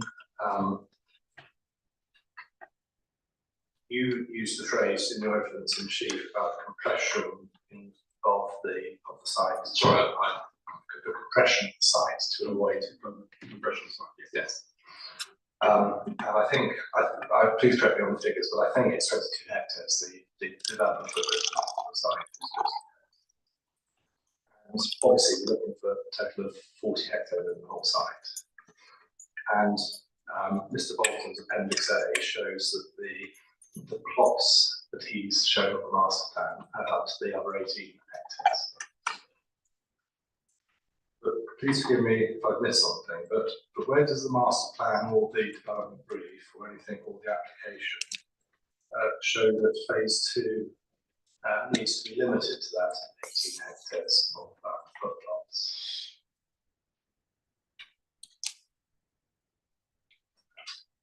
If you remember, I started with Mr. Parkhurst. It's very generous layout, loads of space. And the question is, it has been suggested that you have to have 22 hectares here, because otherwise you couldn't fit it onto the phase 2. I just don't understand the supposition of the evidence base with supposition you couldn't fit the remainder on phase 2. You couldn't, sorry, if I'm understanding your question, what you're saying then is that we have a much lower scale development on the peak side. Yeah. And you make up the balance on the phase 2. Yeah. Well, the question was about the evidence that I see as to why that's not possible, because there was an assumption in one of Mr. Simon's questions to one of my witnesses that you couldn't do it. And I just want to know where the evidence is that you couldn't do it. Just a second, you can answer everyone. So it was something that I did ask Mrs. Brockhurst about. It wasn't just an assumption that I asked Mrs. Brockhurst specifically about what the consequences would be. yeah, no, I was going to say that so far as the master planning is concerned, this is the least sensitive area for the larger scale building, because it's very contained area. It doesn't have the same interaction interface with the historic context inside about the house or with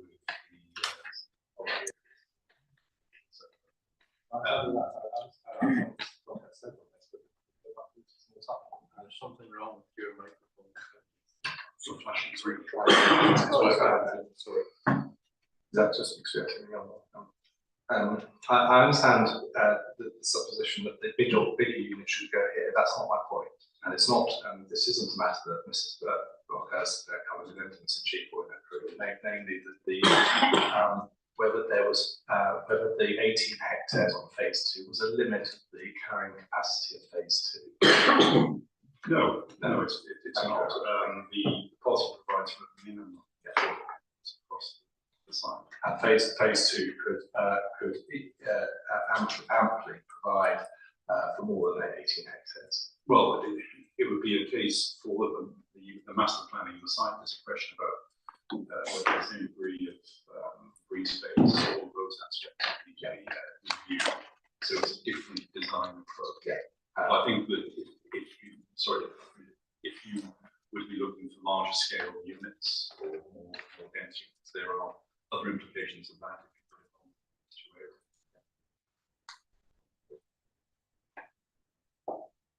When you were doing your assessment here, did you understand that on Mr. Bolton's approach to planning policy, 95% of the site could, consistent with policy, be non-strategic V8 units? When you say I was doing my assessment, When you're carrying out your planning balance and your assessment of planning policies. yeah, so we did discuss that. And so you proceeded on the basis that the site could deliver just 1,350 jobs, rather than 2,550 for which Mr. Bolton is evaluated. Well, I was basing it on the job yield coming from development as proposed. Yeah, but Not a hypothetical figure. well, it's not a hypothetical figure. If this is all non-strategic B8, then on the same maths as Mr. Bolton's done, 900 jobs equals 67% of the site, and 1,350 jobs equals 100% of the site. But that the policy would allow that on your understanding.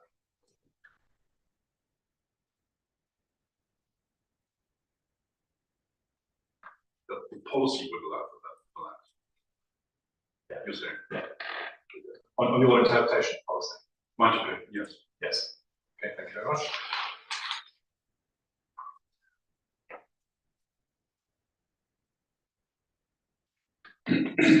Okay, just a few other short points then. Circular path, please.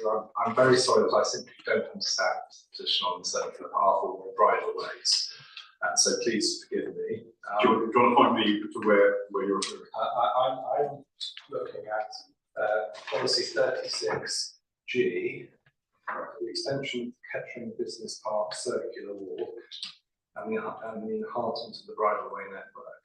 Now, I know that phase 2 has enhancement of the bridleway network, and I know that this does not extend, this scheme, phase 1 doesn't extend the business park circular walk. No, that's right, but there is an enhancement of, because there is a condition like that.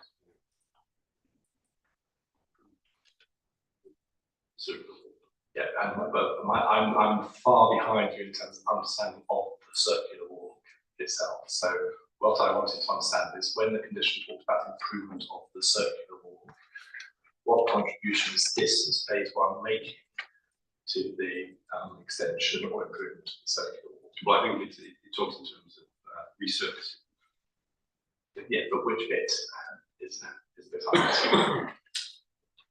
But where on the plan do I see the contribution this is making to the policy? I have a plan to ensure that there was nothing dealt with the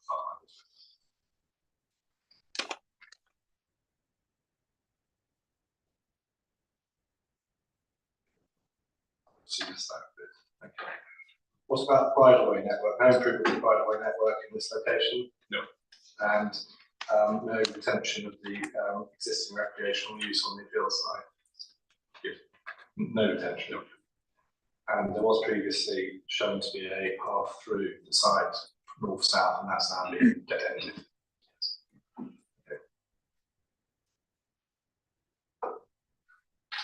Okay. Right, now, planning balance then, please. Oh no, sorry, one other question. 6.23 and 6.39, you 6.23 and 6.39 of the proof, sorry. You describe the master plan for phase 2 at 623 as providing campus, density campus character, but lower density campus character. That's how you describe what's on offer. Yes, I was quoting from documents. From which document? Sorry, The design development brief. the design development brief. Okay, can I be sure I've got the right reference then? I don't think I found that reference.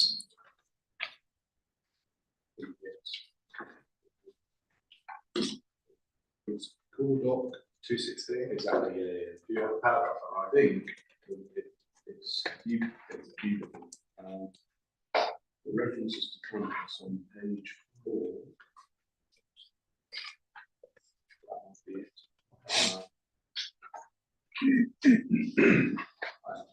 That might be it. There's a couple of others as well. I'm afraid I'll see it. Oh no, we're looking at one thing. Sorry. Is it called design development brief? Oh, sorry, it's just I'm sorry, my brain, it's not the. There's a couple of others, but That's right, thank you. Could I just add that there is an up-to-date version, issue 5. Yeah. I've got issue 5, 18th of November 22. That's the that's 2.16 in the full docs. Yeah. Okay, so anyway, you describe this as a low density campus character provision for B2, and as I understood the intervention earlier, that wasn't, your position is that's not a requirement policy, but it's what's on offer for phase 2. Is that how you put it? Yes, that's the architectural term.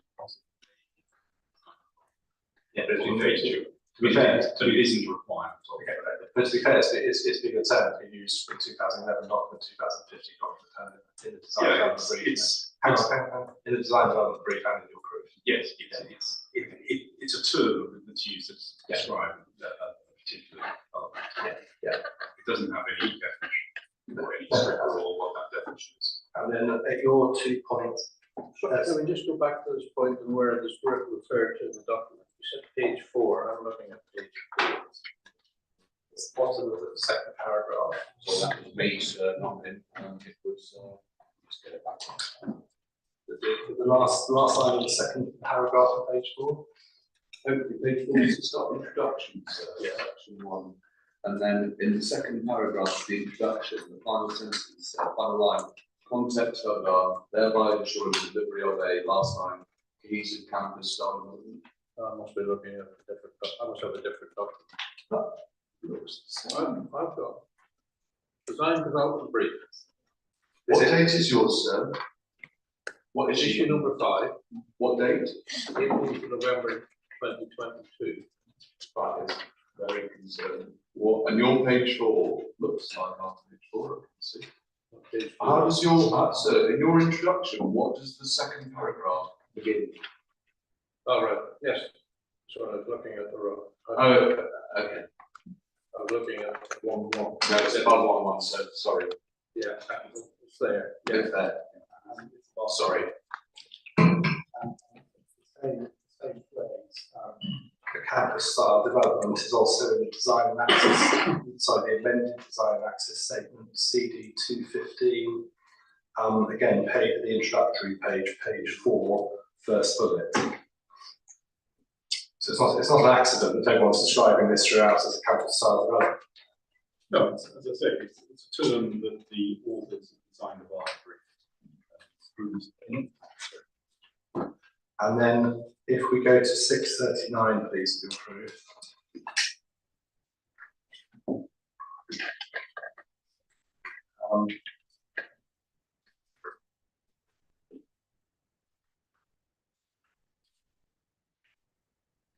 No, I don't need to take that. Thank you. Okay, now I'm coming out about planning balance, and let's just start. All of this is on the basis that we're writing the interpretation of P36. Okay, so I'll take what caveats as given to all of these questions. Okay. On our interpretation of P36, there would here be a straight breach of the policy for this site in the development plan. On your interpretation. Yes. Sorry.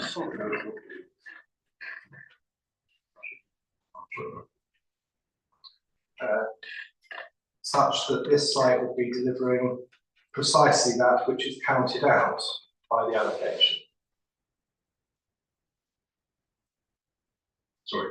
Such that this application is seeking to deliver precisely that which is excluded by the word small scale development on our Well, interpretation. on your interpretation, I say I don't share that. And because you don't share the interpretation, it hasn't been taken into account in the planning balance. And to the extent that on the basis of Mr. Harvey's evidence, the inspector finds that there's a choice between B2 and B8 on this site, clearly, providing B8 means you can't provide B2 on the same plots. It's just a axiomatic thing. That we can't provide B2 on the same plot. Yeah, provide B2 the same mix, but You can only provide one B2. yes. It would be a different mix. And so the application would be not only contrary to the development plan, but it'd be stopping the site doing what it was allocated for on our interpretation. Not necessarily that, because it's still here providing jobs and B8, which is one of the goals. Otherwise, yes. Providing jobs, but otherwise, yes. Okay. And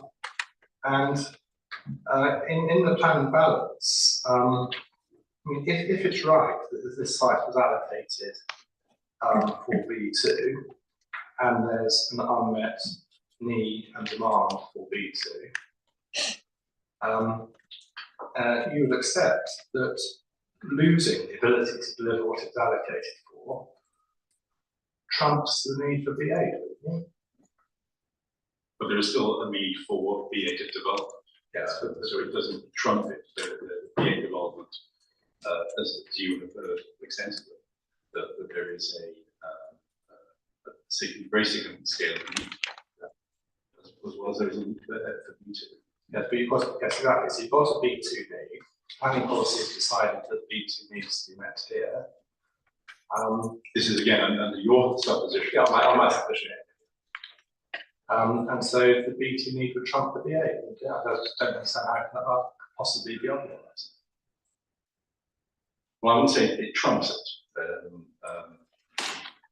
If you're correct in terms of the B8, and you're saying that the B2 need is greater, then the B2 would go there, won't it? It trumps it in terms of the advantages from it all about.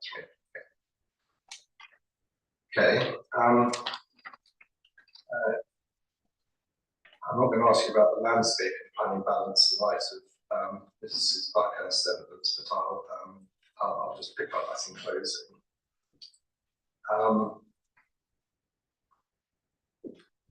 If the inspector finds that this will appear as an extension to Kettering Business Park rather than development on the other edge of Wheatleywood Lane, that's a matter you haven't put in the planning balance. Sorry, could you run that? If the inspector were to consider that this site presents as a standalone development, as an isolated development, as an extension to Kettering Business Park, rather than as an extension to the Kettering via Wheatleywood Lane, that's a matter you haven't put into the planning balance. No. Well, I've given you an answer in terms of how it appears as an extension. Yeah, that's it. And if the inspector disagrees with you, that's a judgment. Yes, right. And then if the inspector finds that there isn't compliance with paragraph C in respect to the integration via Wheatleywood Lane with connectivity, again, that's a matter that's not gone into the planning balance. Again, it's not true. And the fact of the recreational displacement from phase 1, and it's all got to be met later in phase 2. Again, that's not being put into the planning balance. No. Again, it's not true. And the fact that there's been no contribution to improvements to the bridleway network, again, that's not being put into the planning balance.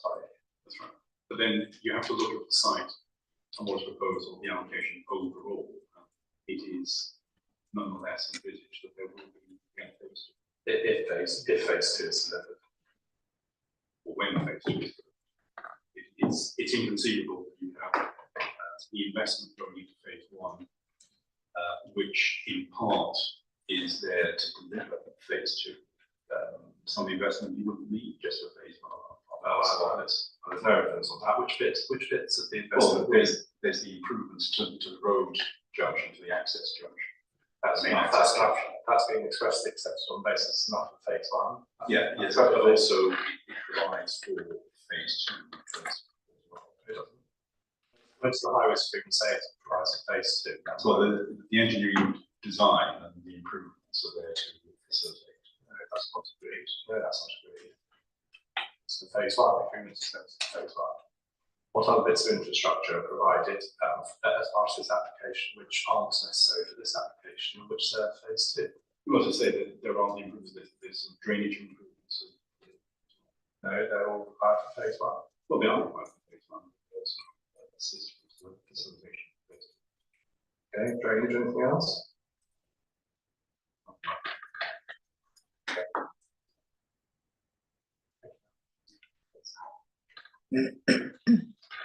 So I do have a few questions this time, if I might borrow a microphone. Over 50 maybe.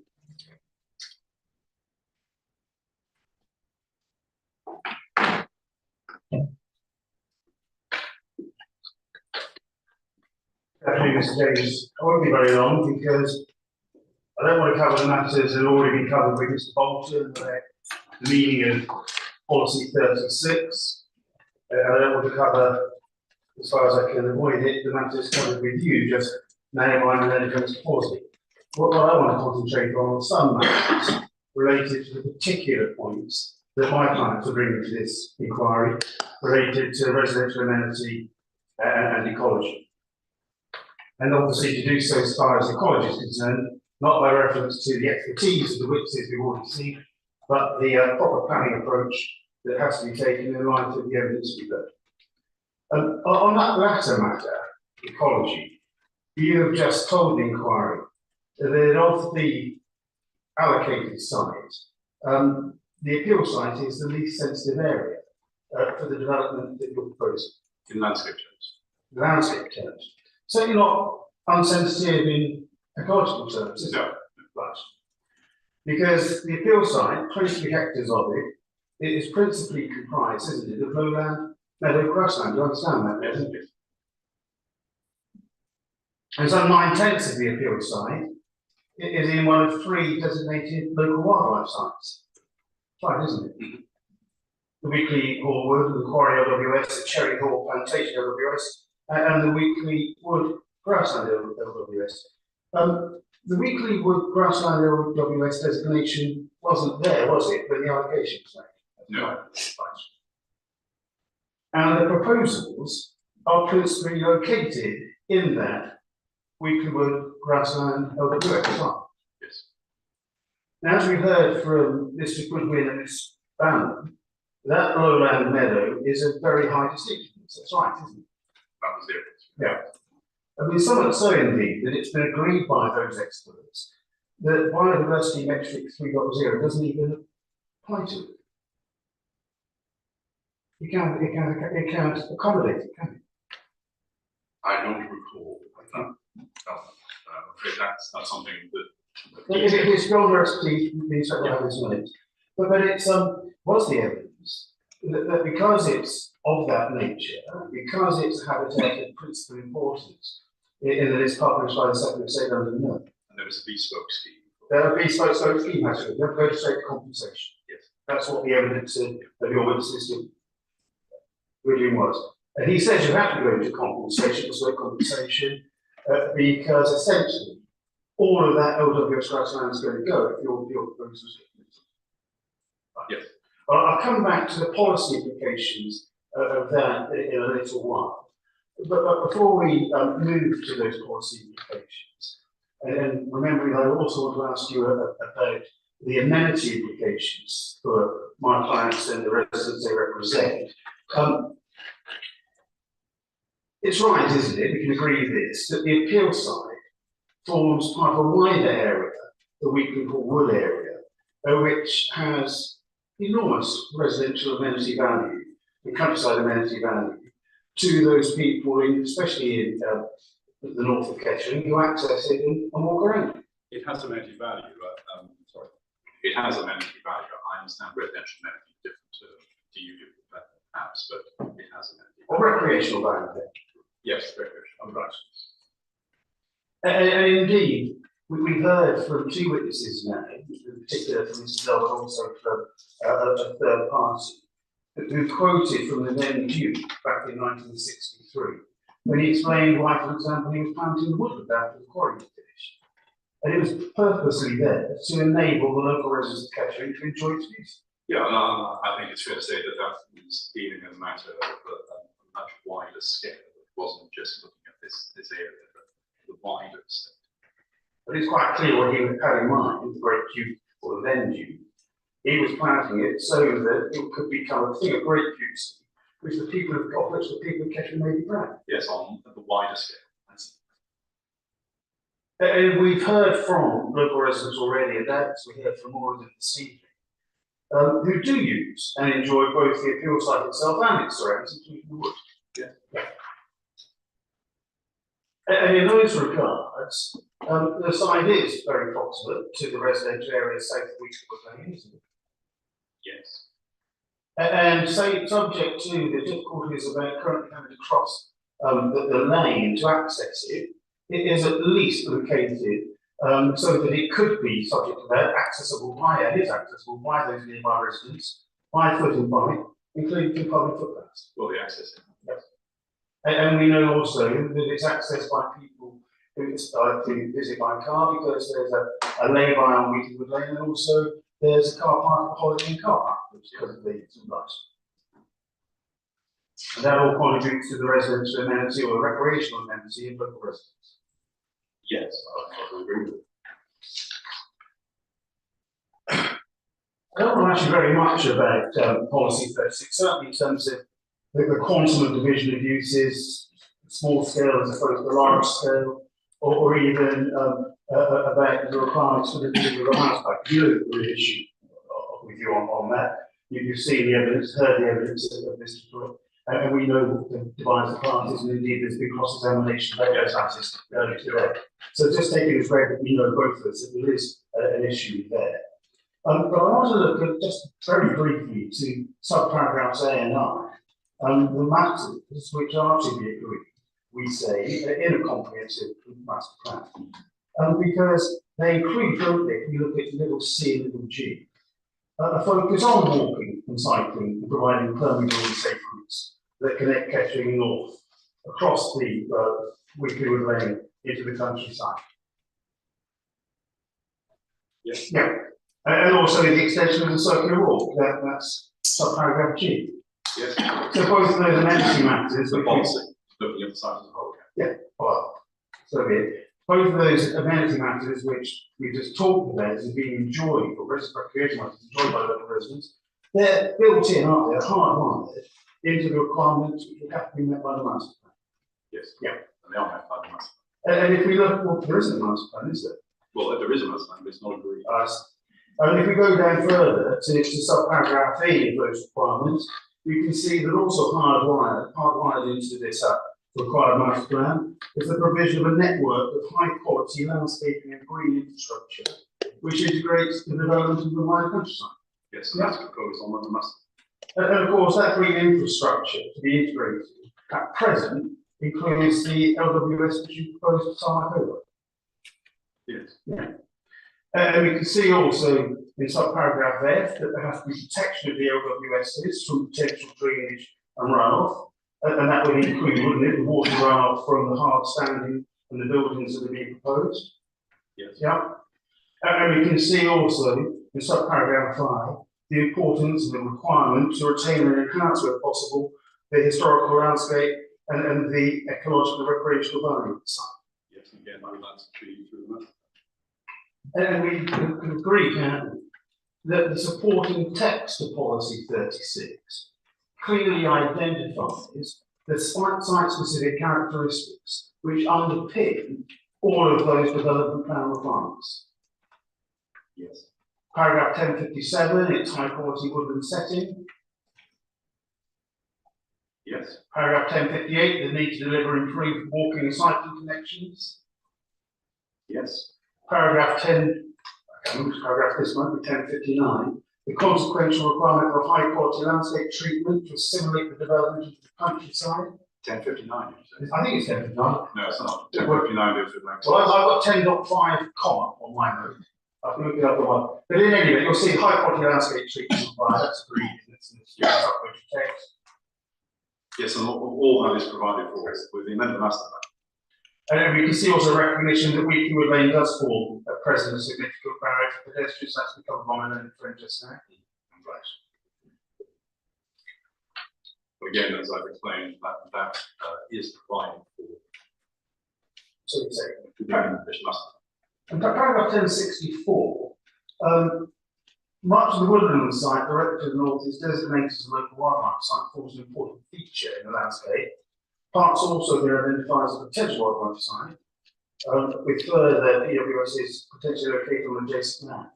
Other important, potentially important habitats features include hedgerows and trees and areas of semi-improved grassland and ditches. Since that was said and written, we now know that the allocation includes the lower meadow. Yes. Right. And that's a priority habitat, a very high state, which Which has been addressed. it's safe in address, I'll come on to that, just a little while. Let's come on to it now. That was addressed, as far as it was addressed at all, by the overseas fluid, wasn't it? And he told us, according to my notes, when he gave his evidence, that yes, the LWS grass would almost entirely be lost should the proposed development proceed, and with it the botanical interest. But that was inevitable because this site was allocated to this development. That development had to be allocated in the lowland meadow because of the constraints to heritage or to woodland of moving big sheds further to the east. And the construction requirements in terms of land take of big sheds to develop buildings necessarily entailed therefore the entire loss of the LWS grassland. That was the approach he took. That was the approach he took, but any form of development took place on that land. It's almost the way you're putting it, it's a binary choice. You don't develop that part of the site full stop for anything. No, not at all. I'm seeking to apply paragraph 180A of the NPPF, which has a hierarchy. Well, a binary choice is a hierarchy. And you try and avoid the loss of priority habitats. That's the first priority. And you only go to compensation as a matter of last resort. Yes. That's the bottom line. Yes. Yeah. And so rather than take for granted that you have to accommodate 5 big shed warehouses together with your B1 building on a priority habitat, what you've got to look at first is whether you can build a policy compliant, policy 36 compliant development, a campus style development, which avoids the loss of some, and indeed as much as you possibly can, of that priority habitat. That's the correct approach, isn't it? Well, policy 36 doesn't require the campus development. We've been through that, but policy. It does require the commitment, it does require all of the provisions in A2I to be respected. Yes, it does. And that's what the proposal in the master plan, which that's what the master plan does. Including enhancing where possible the habitats. Yes, And that requires, doesn't it? That requires going through the mitigation hierarchy of policy 180A to the NPPF. which is what. And that requires avoiding the loss of that habitat if it's all possible. Yes. And if you're proposing to lose all of it, that also then requires you to relook at the proposal you're coming forward and say, well, we can't put 5 great big shed warehouses here, that will lose all of it. We have to look at something rather different. Let's look at smaller scale warehouses, because then we can save some of it. Well, you're still having to develop on the land which you're indicating should not be developed on at all. No. You can't develop parts of it. What you have to do, the whole. with respect. Can I let them finish? I do apologise, sorry. The way that you're putting it, you're describing the importance to the whole site. I'm not questioning that at all.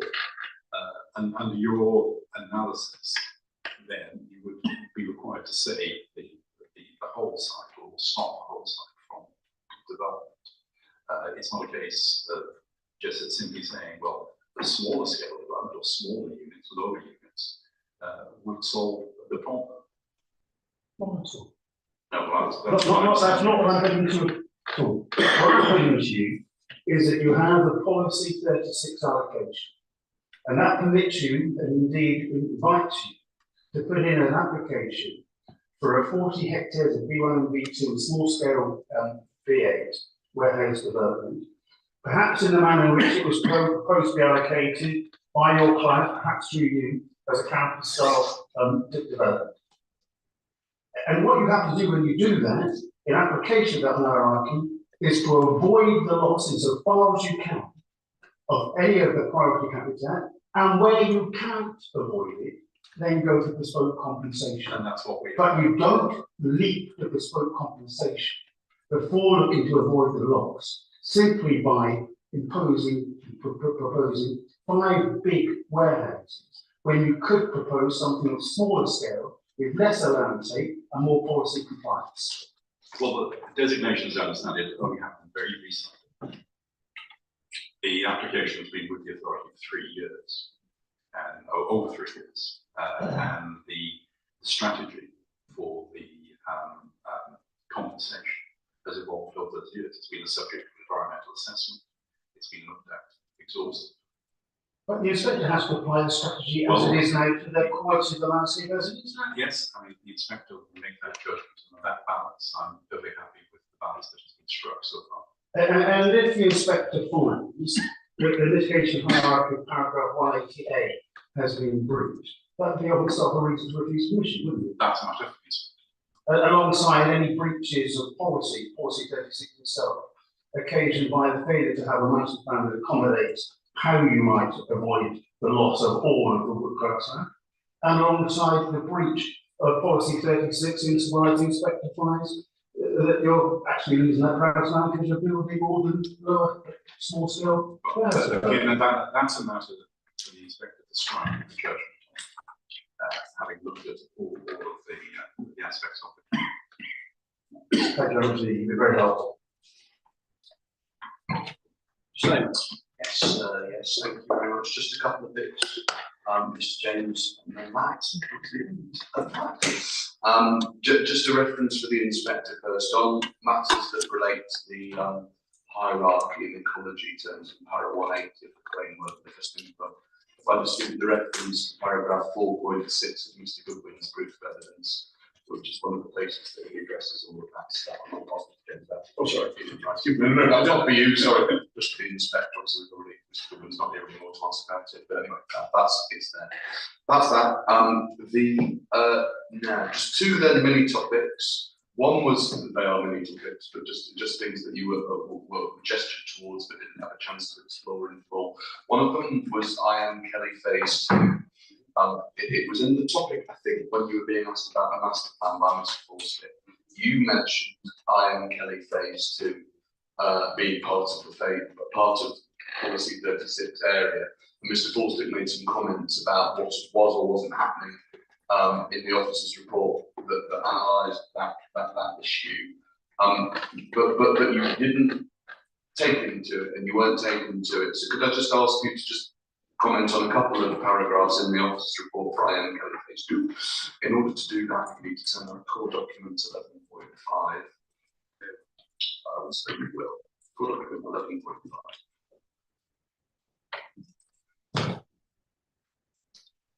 Right. Sorry, as well. So,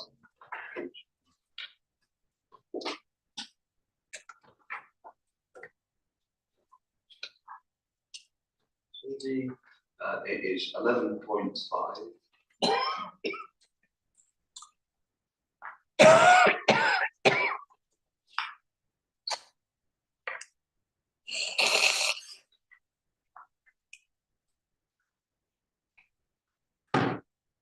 Page 10.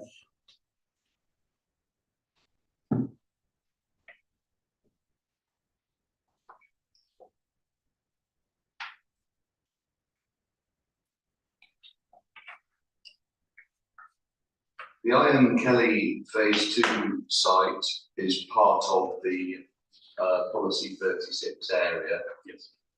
And here at 7.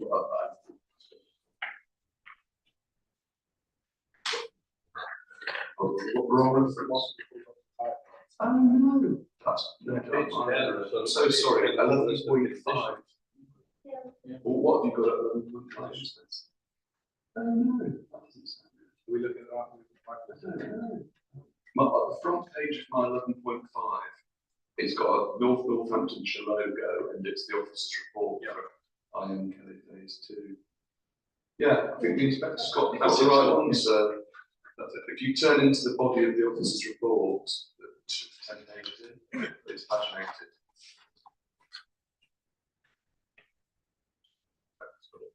Is that the section evaluation and principle? Yeah, you've gone, if you look in conditions, so you've gone too far, so it's the beginning of section 7 of the document.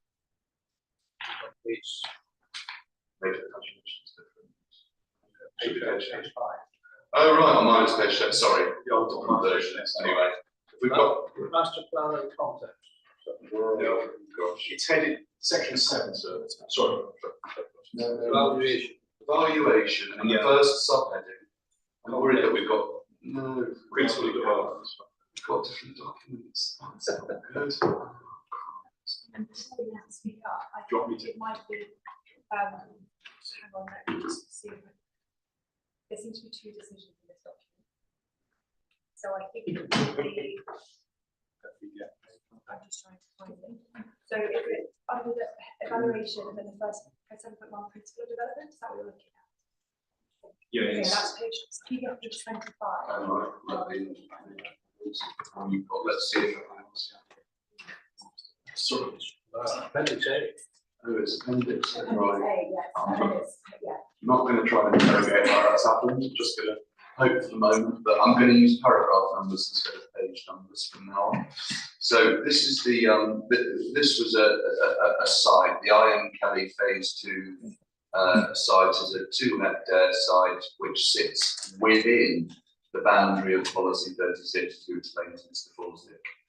7.1.3 says that in terms of land allocation, the site straddles the boundary between the existing Kettering Business Park and policy 36, as you explained.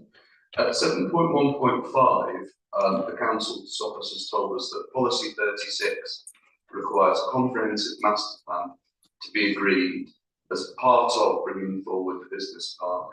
While the master plan's not yet been formulated for Kettering North, it's not considered that delivery of the proposed development would prejudice in any way the delivery of the master plan Kettering North. It would not prejudice the access to it. You see, and then over the page, in terms of drawing that together, what officers said at 7.1.9, say over the page, forget that, at 7.1.9, whatever page you're on works for me.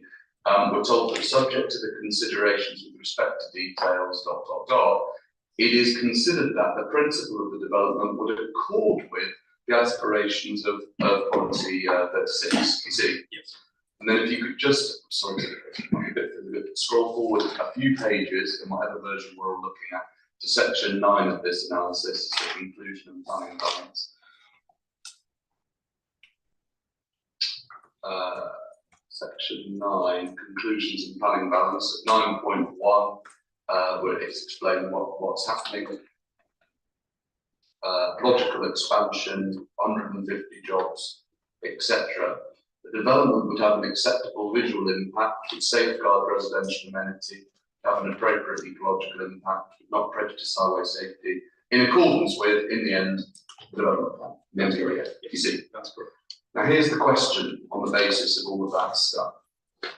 In the I.M. Kelly Phase 2 decisions, this was back in August of 2021, was the lack of an agreed master plan thought by the council, not by us, to stand in the way of overall accordance with the development plan and support by the NPPF? No. That's the first mini topic. The second and last mini topic is this idea of trumping. Excuse everyone's favourite. So, you were asked the following question, and you were said, and this was all on the basis of Mr. Forsdick's this was all on the basis of Mr. Forsdick's assumption of what the what small scale VA means. So it was on that hypothetical. You were said on the assumption, on his assumption, that what the policy requires is that the site's allocated for B2 and that there's an unmet need for B2, you would, if it was put to you, accept, wouldn't you, that losing the ability to deliver what is allocated for trumps the need for B8. That's what he said. And you said, but there's still a need for B8, so it doesn't trump it. Now, Mr. Bennett, the council's planning witness, gave, do you recall the use of evidence? He gave significant weight in his balance to the benefits of delivering B8. He gave significant weight in his balance to, I think he gave significant weight also to the benefits of delivering B2. He gave significant weight to B8 and significant weight to B2. Is there any hint at all on the council's case first, that one of those needs should quote unquote trump the other? No. That's on their approach. But what about on your approach? On your approach to what the plan means, is there any basis for picking one sort of need and saying, well, that trumps the delivery of other things for which there's also a need. Is the trumping thing any part of your analysis? It provides the development provides jobs which are part of the target of the development plan. So if it's not part of your analysis and it's not part of Mr. Bennett's analysis, is that, are any of the planners to the inquiry saying that one need's got to trump one of the others? Right. And that's so is our case, unless of course you've got a question. Just a check. Just hold on. Of course.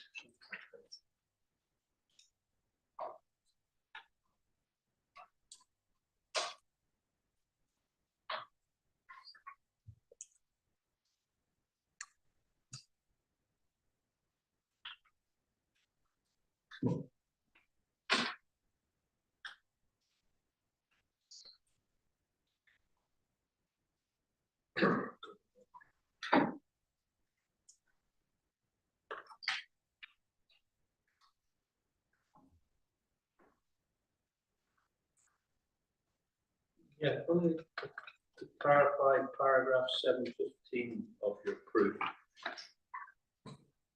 And it's this question of attributing width to various things. And you attribute moderate width to the actually significant width to the improvement of public transport provision. And moderate width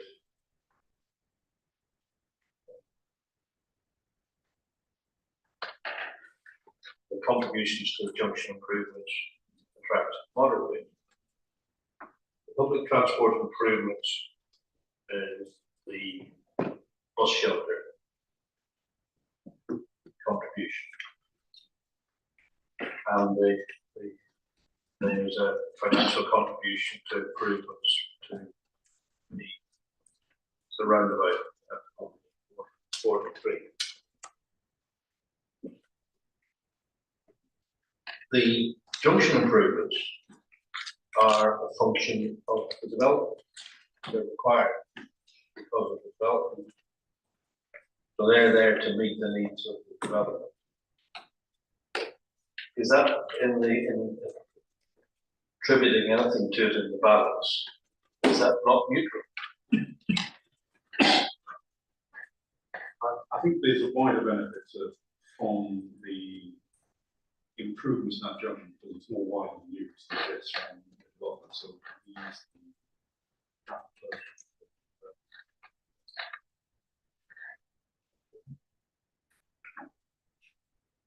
okay. So, thank you. That's a resolved case. So you were intending to go on to conditions? Well, I think we've got the chance now. We certainly do it.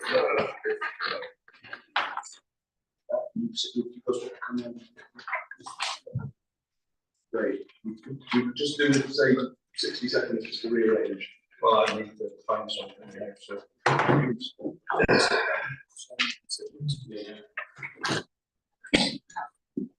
But mine is not that agile as you used to. Silence or allowed. I suppose.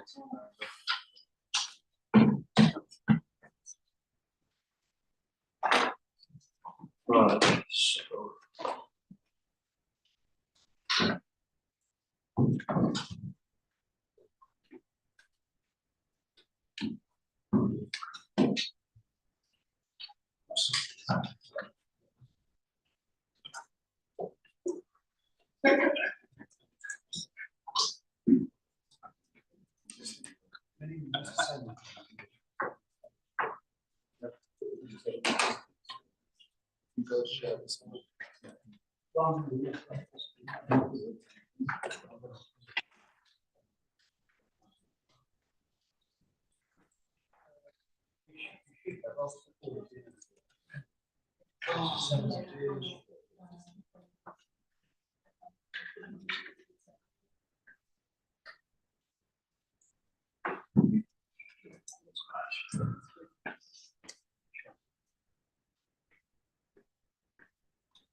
So it just concentrate on the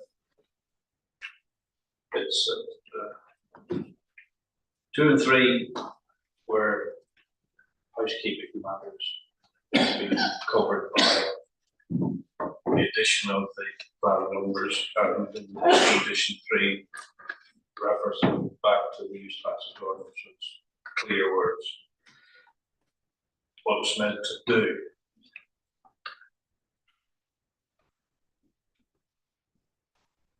Conditions, it's condition 7 and condition 8. They've been changed. One to just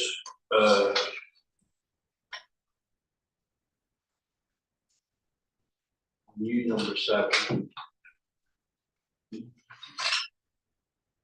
It just talks about the delivery of the 13% biodiversity net gain.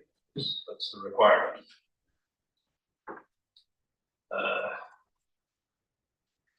Is it meant then that the section 106 deals with the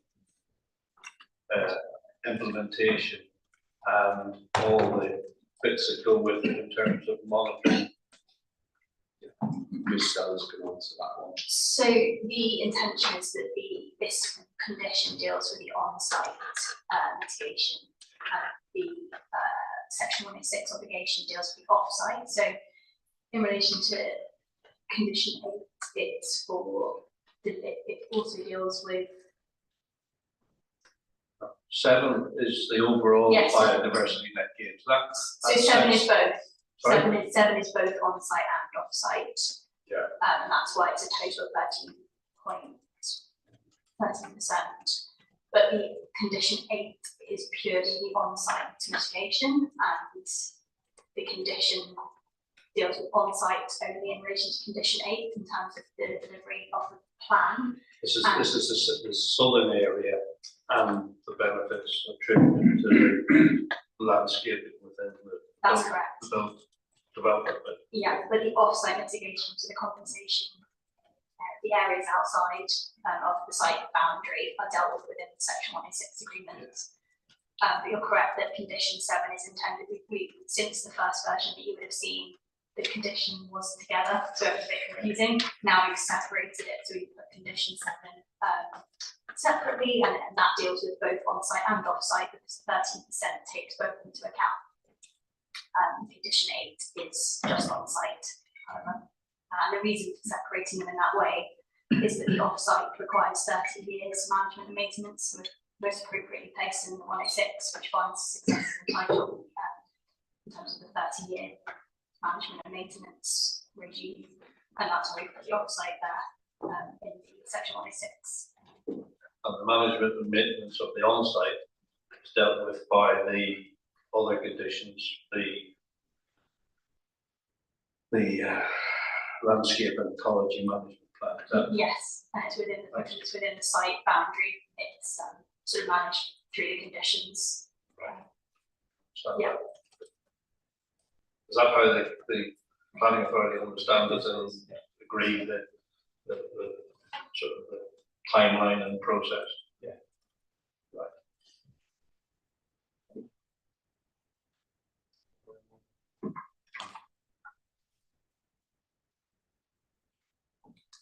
The only other, I don't know other bits, because all the other comments that I had have been covered by amendments to the condition and the various conditions, and clarify the works and what the various elements are meant to cover. So I have no other questions in relation to that. Is there anything that wanted to raise?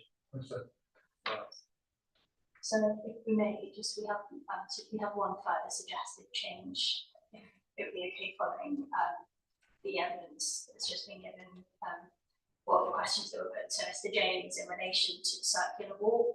So condition 27, Mr. Forsyth said it was sort of not clear, or it wasn't clear to him what the circular walk was. So our suggestion on condition 27 to make that clearer is to change the reference in the second line to the existing footpath, which is shown on the site layout plan, and we propose putting in the reference to that plan. So the circular walk, I'm happy to take you to the core document reference, but that site plan, I think, is core document 2.80.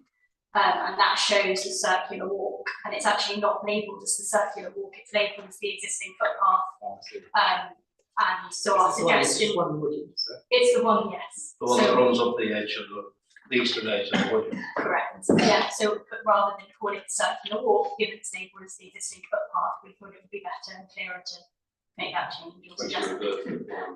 Yes, I think my question was, I want to work this goes to the condition, but where does it go when it comes out with the bottom? I think it's fine. should we maybe have a look at core document 2.80, that's, I do. Yeah, that's one. It's the public Yeah, footpath so runs up. it's the orange arrow, I think. That's Oh, the blue arrow, sorry. The pedestrian access. But as I understand it, the public footpath runs northeastwards from Weekly Wood Lane. Winds its way through the woodland. Yes. And then when it gets to the southeastern corner of the application site, it strikes off northeastwards. That's the public footpath. But the informal path continues on along the edge of the wood, and that's the path that is dealt with. That's how I understood. And that is the path that's labelled as the existing footpath on that plan, So the condition could do being clear that that is what it's talking about. which would, we put some, propose some wording to, we'll circulate that. That path goes much further than the application site. Which So that is an informal path. It's circular one. Sorry? I'm afraid I'm lost. I mean, I walked all the routes, and I understand you go from the eastern most bit of box 6, where it joins the public right of way goes on to the north east, and the informal path goes to the northwest. And I walked all the way along there, and that's all been all the way to the top of the site, all the way around the top of the site, and then down the other side of the site. And my we're talking about the eastern side rather than the western side. I think. We're talking about the whole No, area. the whole thing, sorry, have you got the plan up? I have, yeah. Which one? So if we look at the site It's layout called plan, document 2.80.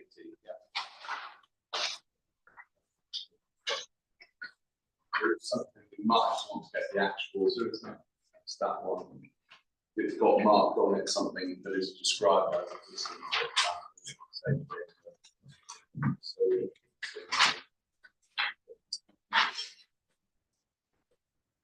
I'll take your word for it.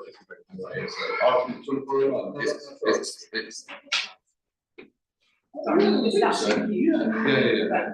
No, it's underneath the.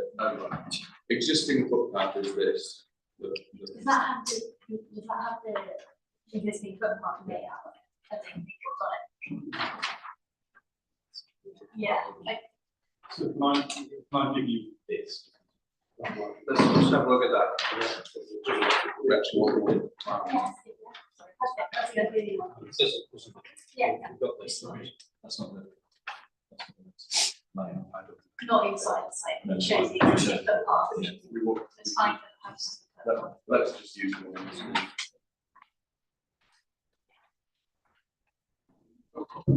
2.80. I can't see either.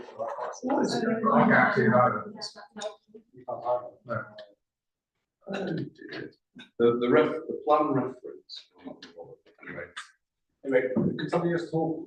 Yeah, just John. Do you want us to start from you don't have to move out, do you want to start from within the site boundary, which is what we're You talking? have to do where the public right of way diverges and the informal path goes off to the northwest. Northwest. So is that whole area within the site boundary from where you first, where the two arrows, there's two blue arrows essentially. One is to the east of plot 6, and then it goes all the way up to the north, and it comes back round to where the other blue arrow is in the northwestern corner of the site. And it's that whole area from that one blue arrow to that other blue arrow that is the circular walk, or we're proposing to change the wording in condition 27 to existing footpath. Just so it's clear what we're referring to.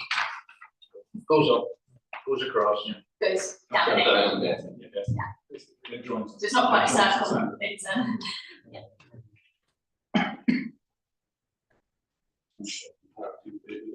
yeah, so we'll put plan First got reference. plan number, first got plan number, it's highlighted on the plan. Yeah, we'll refer This to is the path.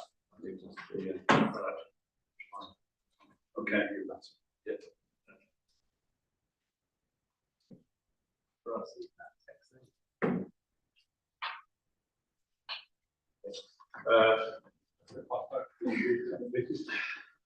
Sorry, if you found it. It's too small on the screen to see. Yeah. Two final points.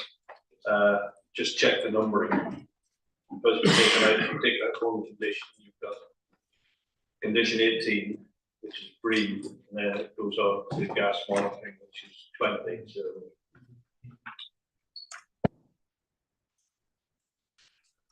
So finally, to remind you that there are several pre-commencement conditions, and I will need a document which says we agree to them all. Very grateful people. Would you like then for us to send to the case officer an updated final check? Oh, yes, yes. Because you're adding this, you're adding in that, or Whether I'm not really, we'll sort out the paragraph number. numbering, And and at the same time, we can say we consent to,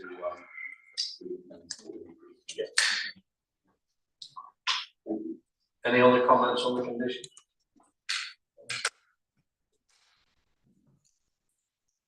I am assuming, or presuming that within the SEMPs and the LEMPs and all the rest of all the normal things that you would see about landscape maintenance and trees, freestanding conditions that you normally get with as landscaping conditions are covered by the criteria that are listed under the various. That's the way I read it, but I just want you to confirm. I mean, that's how we've interpreted it as well. I mean, they are obviously that, in the sense they're sort of generic, I mean, but they cover the things you'd expect us to see. Yeah. Right, okay.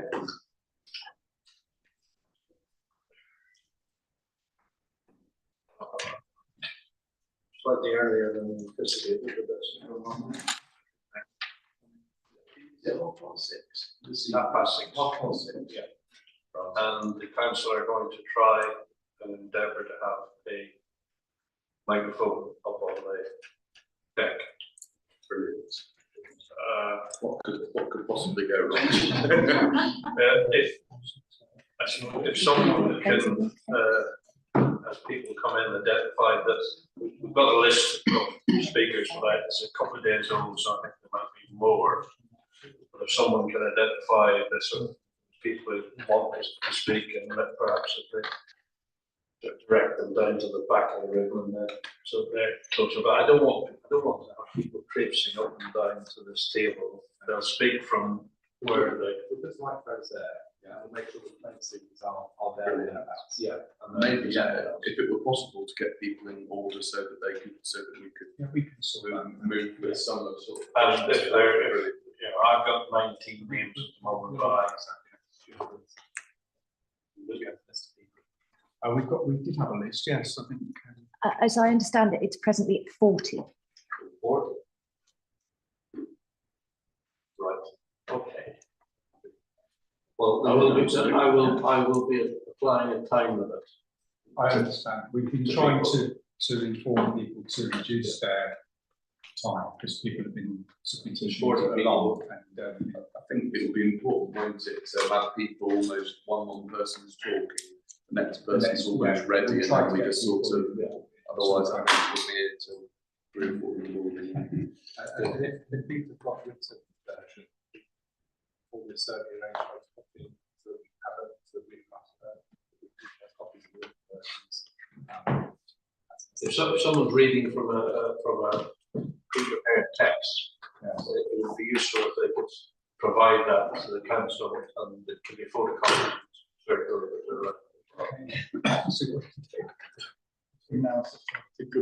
Well, if when they come in, they're reading from a pre-prepared text, you know, they're happy to provide that for copying them. Sure. But if there's going to be 40 people, we're going to have to apply a time limit of possibly no more than 2 to 3 minutes. 40 times 3 is 120, that's 2 hours. 2 hours, yes. Half 8. Yeah. Half 6 to half 8. Yeah, we have sent messages out about that.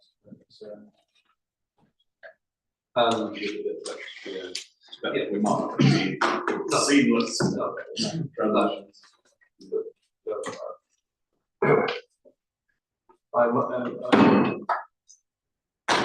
I might appear easy going, but I can't be. I will attempt to be ruthless. Diplomacy is not one of my skills, so I will attempt not to insult anybody. But yeah, as I've said before, a good point made once is a good point, and a bad point repeated 20 times doesn't get any better. So it's still a bad point. I will seek to control repetition. So unless there's anything else. So, just one thing, and it's about the site. See the suggested site for itinerary. I don't know yet what details there are about when it's going to happen, and where people are going to meet, so that I can tell people from our group who are going to be there. Be a good idea. Yeah. You got some names, 10 o'clock? And that's Thursday. that's tomorrow. Tomorrow, yeah. Sorry. 10 o'clock. And where to meet, is it identified? Well, it's hard to meet on the business park because there's severe parking restrictions there. There's the Holiday Inn Hotel, it's free parking. Holiday Inn Hotel. Right. Yeah, we can speak to the quality of that fun establishment. Oh, yes, we can. Live. Absolutely right. So the Holiday Inn car park. Yeah, is it 10 o'clock? Yeah. So who's Mr. Bennett? You're coming from council, and yourself. Apologies, I've forgotten. Martin Thompson. Sorry, It's Martin Thomas. that's not Mr. No, that's not. Francis O'Dowd. How could I forget that name?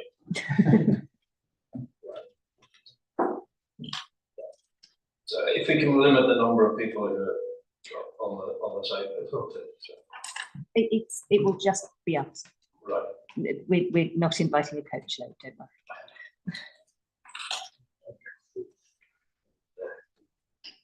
No biting dogs. I can't promise Colin won't. Okay. So we'll adjourn and resume tonight at 6:30 for the evening session, and the site visit is tomorrow.